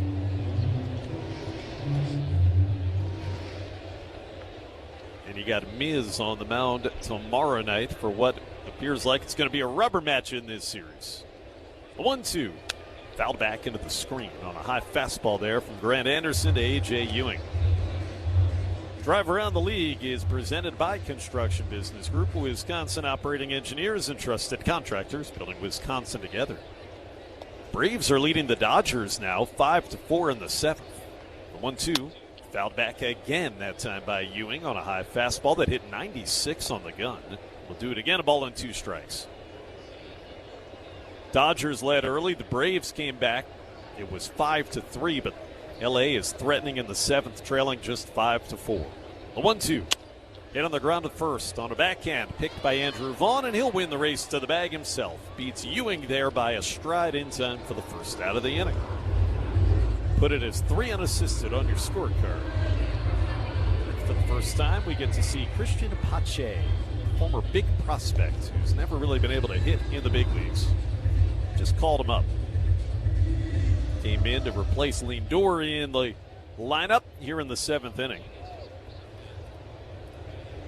Pache thus far is 0 for 6 as a batter with the Mets in 8 games. And he swings and misses through a Grant Anderson sweeper. Cubs lost earlier. If you missed that, they were 2 hits in a shutout by the Diamondbacks this afternoon. 2-0 the final. The 0-1. Flied foul, right side drifting out of play, 0-2. So if the Brewers hold on, it's 8-1 here in the 7th. They're in front of the Mets. The lead going into Thursday in the division would be 6.5 games, with Miz going tomorrow. And the Rangers coming to town Friday, Saturday, and Sunday back at home. 1 out, the 0-2. Pache swings and fouls the fastball back. Big day for the Brewers. Big day for one of my family members. My mother, Marilyn, is celebrating a milestone birthday here on the 26th of August. Happy birthday, Mom. The 0-2 pitch is outside, 1-2. We had a chance to talk with her from the booth before the game tonight. She was happier to talk to you in Kent than she was to hear my voice. I just got to see her. The 1-2 coming. Pache gets a piece of the sweeper and fouls it back. So happy birthday.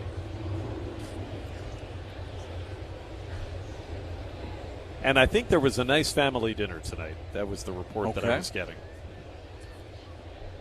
What would be on the menu? Well, it was out at a restaurant. Okay. 1-2 again. Pache takes high, and it's 2-2. Still a menu with that. Well, it would be. Yeah. It would be on a menu, and it would not have had to been cooked It'd take a while to go through everything that was on that menu, but yeah. Anderson, that high set. The 2-2 pitch swung on and popped up. On the infield third base side, up into the night sky, and in comes David Hamilton from third onto the grass. Makes the catch off to the side, 2 out. Grant Anderson, good start to his relief appearance here this evening. If you have a family member with a birthday during the baseball season, it is almost impossible that you're going to be able to spend time with that family member on said birthday, because that's just the way our sport works. But I miss everything. Yeah, I'm there in spirit. Here's a called strike on Christopher Morel, who struck out when he came in for the injured Bichette. It is one of the first things that happens when the next year's schedule comes out. 0-1 pitch, right down Broadway for a strike. It's 0-2 on Morel. Is my kids will go to the schedule and see if Dad's going to be in town when their birthday falls. Now, my 18-year-old doesn't rush to the calendar as much anymore, but the younger ones do. And the pitch is popped foul coming back, and just beneath us. And just beneath Mrs. Metz, who is right outside of our broadcast booth here. Still 0-2 on Morel.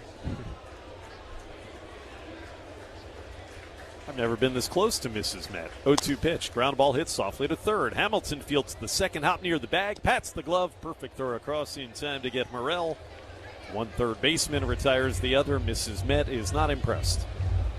And that'll send us into the 8th inning. It is Milwaukee. Here comes O'Neill. Tyler makes the catch. How about that? Laura on the track, and he's got another one. That kid is unbelievable in the outfield. He leaps, and Randy Arozarena just took a home run away.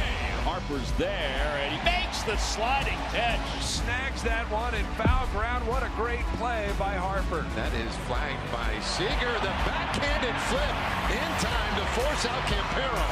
Walls will go to third, running on O'Neill. The throw is there.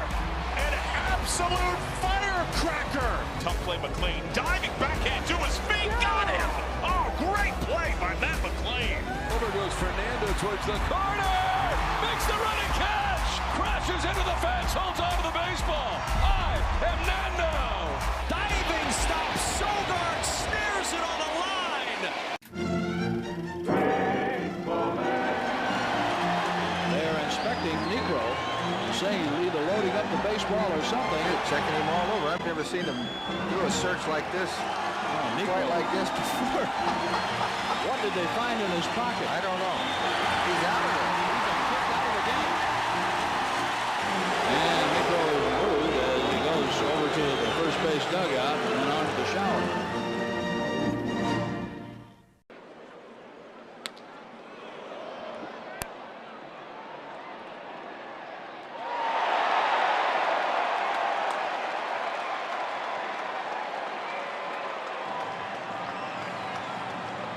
This is the Brewers Radio Network.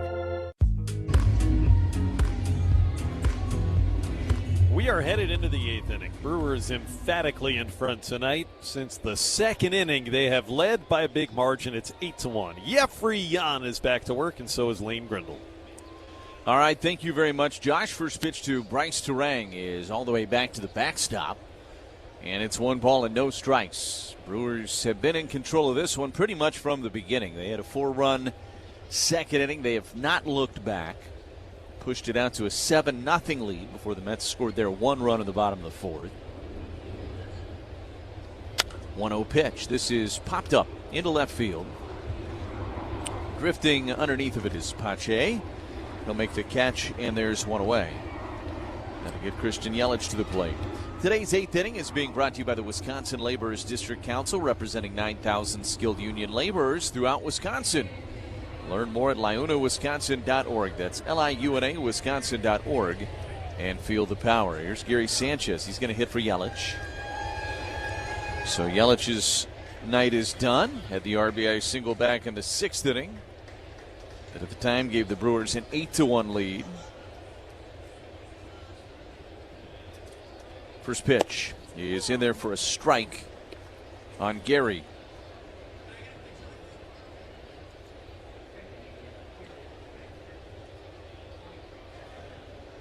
$23,000 plus here tonight at Citi Field. Jan's pitch. Gary, a swing and a miss over the top of a changeup. And he's behind, no balls and 2 strikes. Leinenkugel's Summer Shandy is a refreshing vice beer with natural lemonade flavor. Leinenkugel's. Flavor the moment. 1 out. And nobody on here in the top of the 8th inning. Jan brings home the 0-2 pitch. And a swing and a miss. He strikes out Gary Sanchez. And there's 2 away. A little more muted celebration there for Jan striking out Sanchez. And I'd probably have a muted celebration if I struck out Gary Sanchez too. I don't think I would show up Gary Sanchez. Bryce Wilson's getting loose in the Brewers bullpen. Here's Contreras, who's been maybe the hottest Brewer in the lineup coming into tonight. He went 3 for 4 last night, was 16 for his last 33 with 5 extra base hits, but he is 0 for 4 tonight. Jan's first pitch is a strike on the outside edge with a slider, and it's 0-1. 2 outs, nobody on here in the 8th.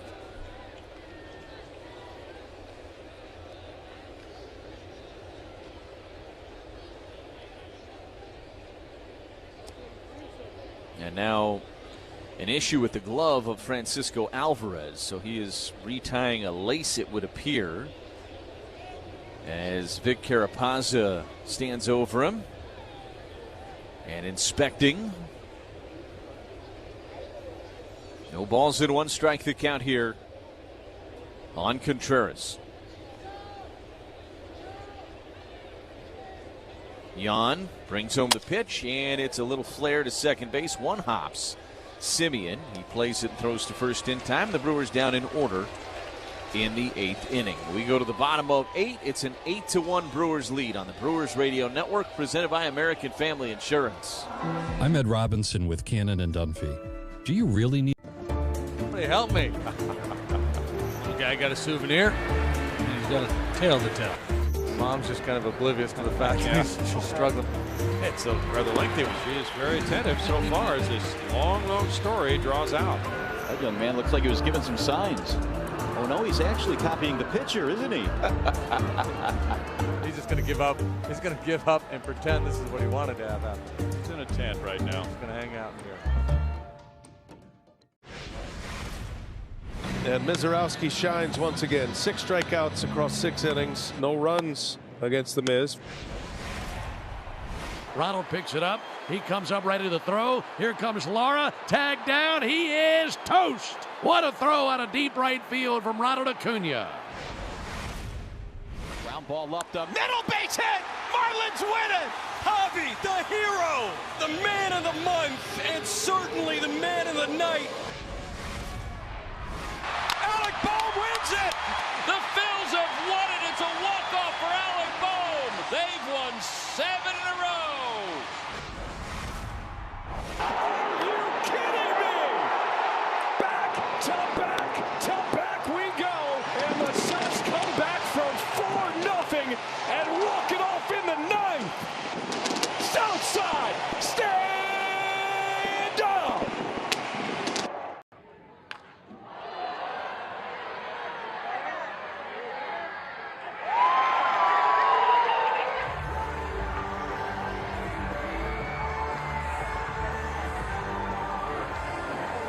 Over on the mound for the Brewers. And for Wilson,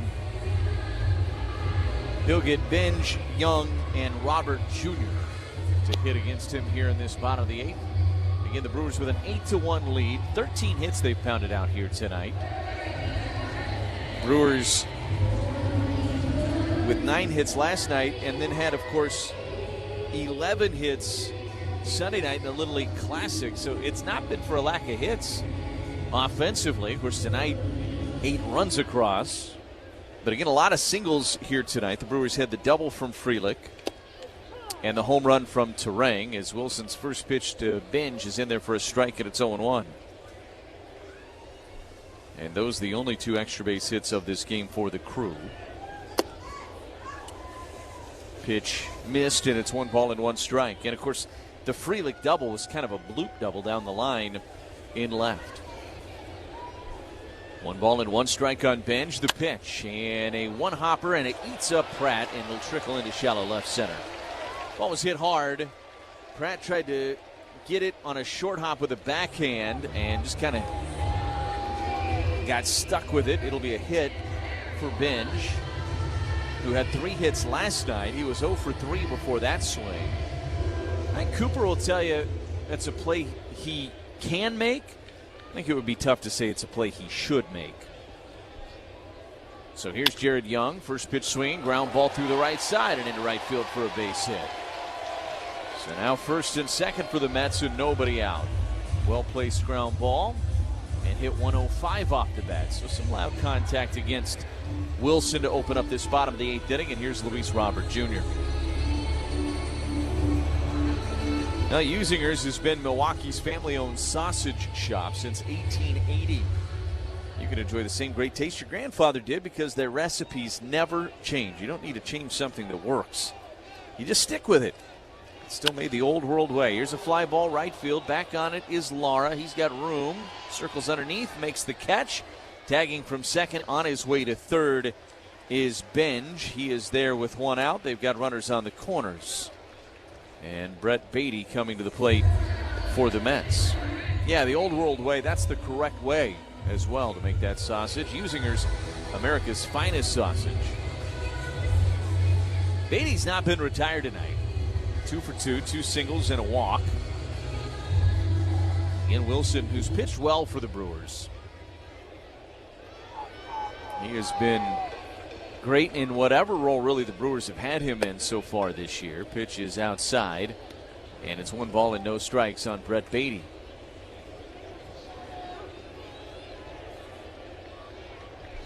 .315 ERA and 10 appearances with the Brewers this season for Bryce coming into tonight.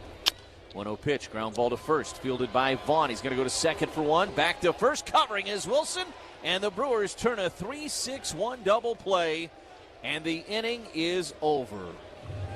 Now Vaughn played it perfectly, made a great throw to Cooper Pratt, and Pratt returned it to Wilson, who hustled back to the bag and received the throw. Double plays brought to you by Potawatomi. All your favorite games from MLB Play are back, bigger, bolder, and better than ever. Test your skills with daily puzzles like MLB Pickle, the ultimate mystery player challenge, and Immaculate Grid, where stats and strategy collide. Then in Spinball, build your roster, take on your friends, and compete for the weekly prize. Or be the first to beat the streak and hit your way to the $5.6 million jackpot. Plus, the all-new Daily Walk-Off. Lock in your players by category for the walk-off win. The game's official home for games is MLB Play. Only on the MLB app and MLB.com.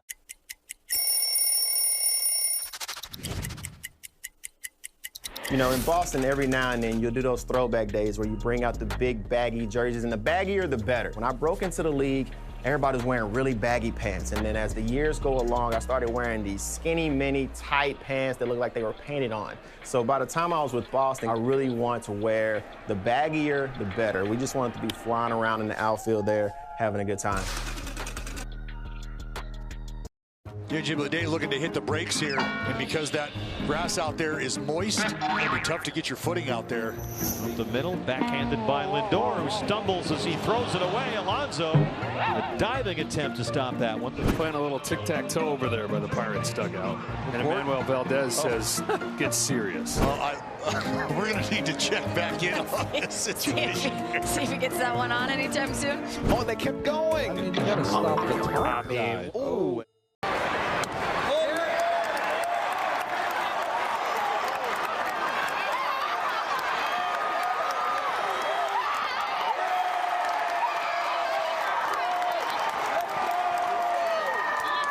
American Family Insurance is always a great call. That's because their agents are always there to protect your dreams.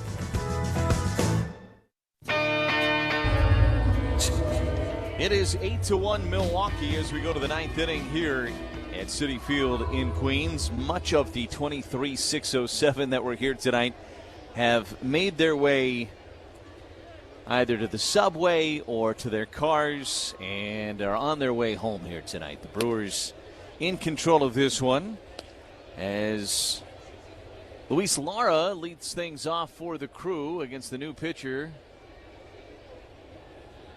Nunez.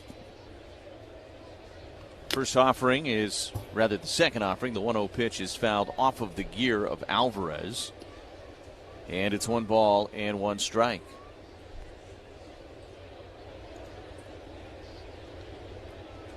Brewers jumped out to an early lead in this one, and they have not looked back.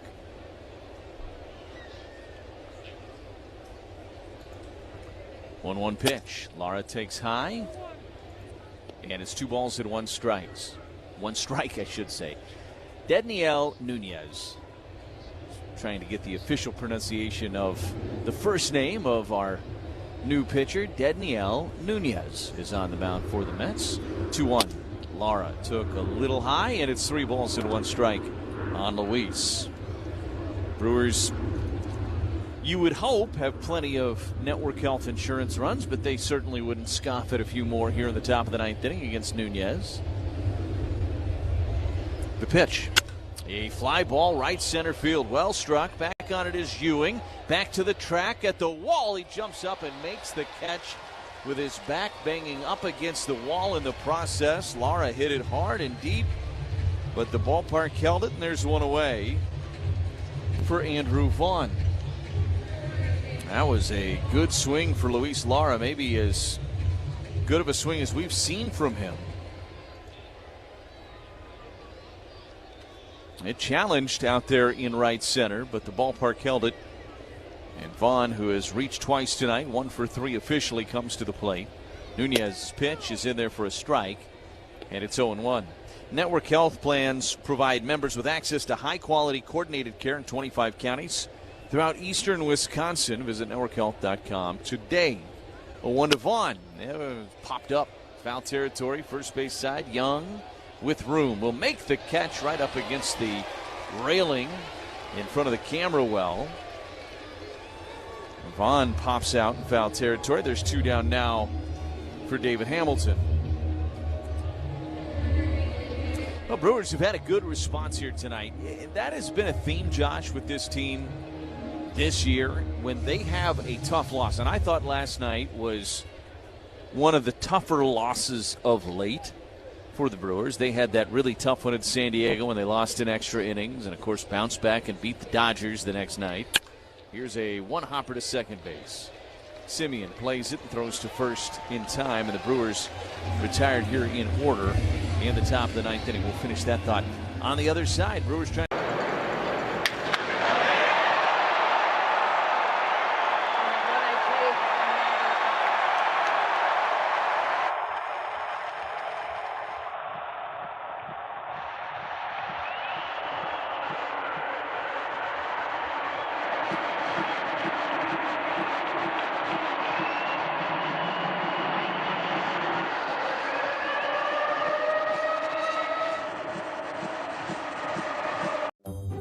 You can see a lot of different characters at the ballpark, and this week brought out some of the best. I just hope that whatever was going on with that hot dog, that dog now own that hot dog. I have not seen a cup on the bottom of a spike. This is more of a hand grenade than it was a throw toward second. Osuna hits one into the cone. So look up and look out.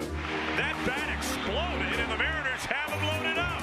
Florida man's a real thing, Dwayne. Tarps off. Freebird time at Busch. Fantastic entertainment. Hats off and shirts off for the top defensive plays of the week. Towards the side rail, he crashes into the wall, and he made the catch!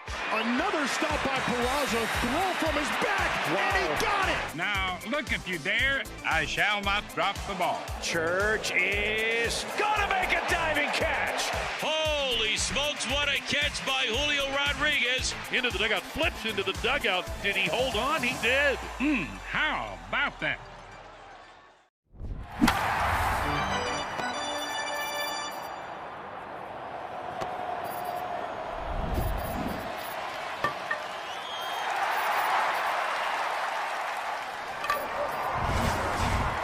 .620 WTMJ.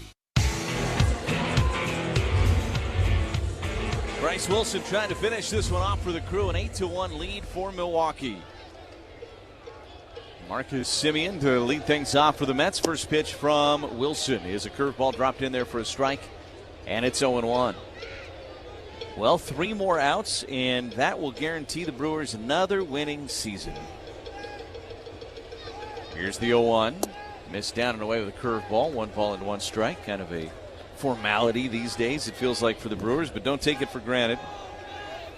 To guarantee yourself a winning season on August 26th, pretty good accomplishment. 1-1 is popped up. Foul territory, first base side now to play, and it's 1-2. Yeah, it's good to know you could lose every game for the final 5 weeks and still have a winning record for the season. If that happened, it sure wouldn't feel like a winning season. Well. But it would be. Wilson out of the windup and the 1-2 pitch. Rolled foul, third base side. Stays at 1-2. This has been another impressive season so far, and there's plenty left. There is some meat on the bone, as they would say. 1-2 pitch. Swing and a miss. He struck him out. Backed up a cutter, up and in. And strikes out Simeon. Ortho ASAP strikeout for Wilson. And there's 1 away. Here in the bottom of the 9th inning. That'll get Francisco Alvarez to the plate. for New York. We were talking about it in the top of the ninth inning about the response from the Brewers after tough losses. It really has been, I think, one of the hallmark traits of this team. Pitch to Alvarez in there for a strike. It's 0-1. Is how they bounce back and shake off a tough, difficult loss. And I think last night was definitely that. But they came ready to go today. Here's the 0-1. Swing and a miss, and it's 0-2. It was just a frustrating night in a lot of ways. And you had that Lindor catch kind of snatch victory right from your grasp. And then the error that ended it, that leaves a sour taste, no doubt. 0-2 pitch is up and away. 1 ball and 2 strikes. I mean, you and I are lucky enough. We get to be around these guys. And even by the time they got on the bus last night, it was over. Yep. This team does a good job of keeping things in perspective, but still having that edge to them. 1-2 pitch is down and away. 2 balls and 2 strikes.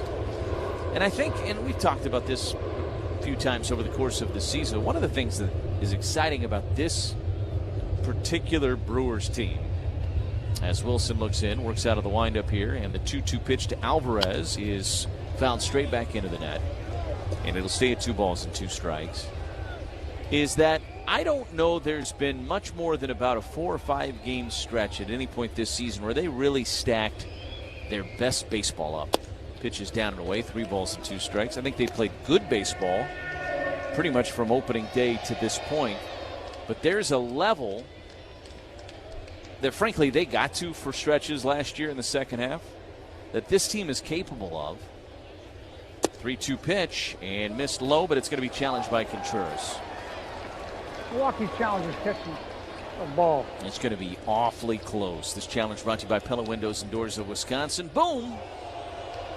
He strikes out Alvarez. So another ortho ASAP strikeout for Wilson. There's 2 down. And A.J. Ewing will be the last chance here for the Mets. I think the best baseball still in front of this group.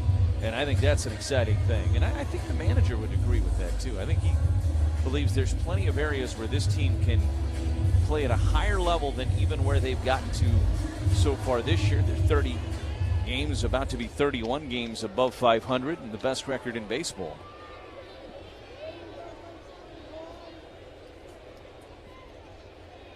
Wilson out of the windup, brings home the first pitch. Ewing takes a strike with a sinker at 92, and it's 0-1.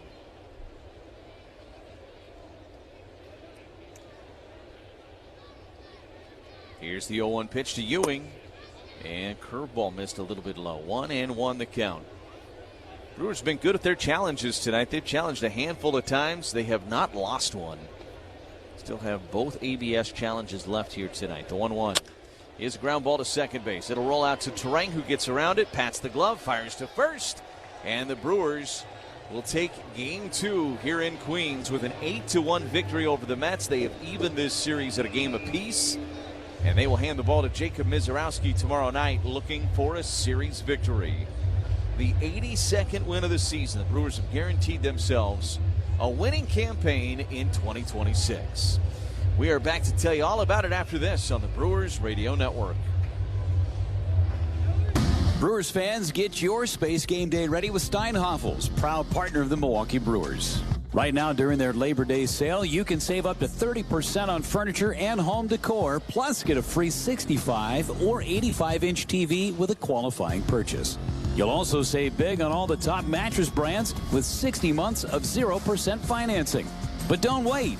These Labor Day savings won't last. Shop in store or at steinhafels.com. Breaking news. Control problems can affect anyone, especially at night.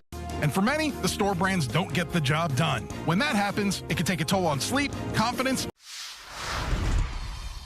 A snack that Freddie cannot resist. I would have to say chips and guacamole. Organic mango, yeah. Is that because of the strong Dominican contingent in the major leagues, bro? Has anybody ever struck out and gone crazy and smashed the cooler full of mangoes? Nah, our team's not really into smashing each other's stuff, I guess. Are you a seasoning guy? You like to drown your stuff in dips and sauces? No. Gotta watch my figure. And it looks great, brother. I appreciate it. Very sexy man. Yeah, Let's go. Freddie Freeman, ladies and gentlemen. Jim Thorpe's resume reads like a work of pure fiction. So he's in the Pro Football Hall of Fame. He's in the College Football Hall of Fame. He got Olympic medals for the decathlon and the pentathlon. He's the greatest at I thought I was an athlete, Lindsey. Thorpe finished his Major League Baseball career with the Boston Braves in 1919, where he played alongside an outfielder named Les Mann. He invented this particular projector. And this is not all he's done, right? He started championing to get baseball into the Olympics. He finally succeeded for the 1936 Olympics, which was held in Berlin. The German government had discouraged other nations from sending Jewish and black athletes. We sent over Jesse Owens, and we sent over Mac Robinson, Jackie Robinson's older brother. Trailblazers like Thorpe and Robinson certainly lit the way for countless others to follow. Go to baseballhall.org to plan your visit to the National Baseball Hall of Fame and Museum in Cooperstown, New York, and catch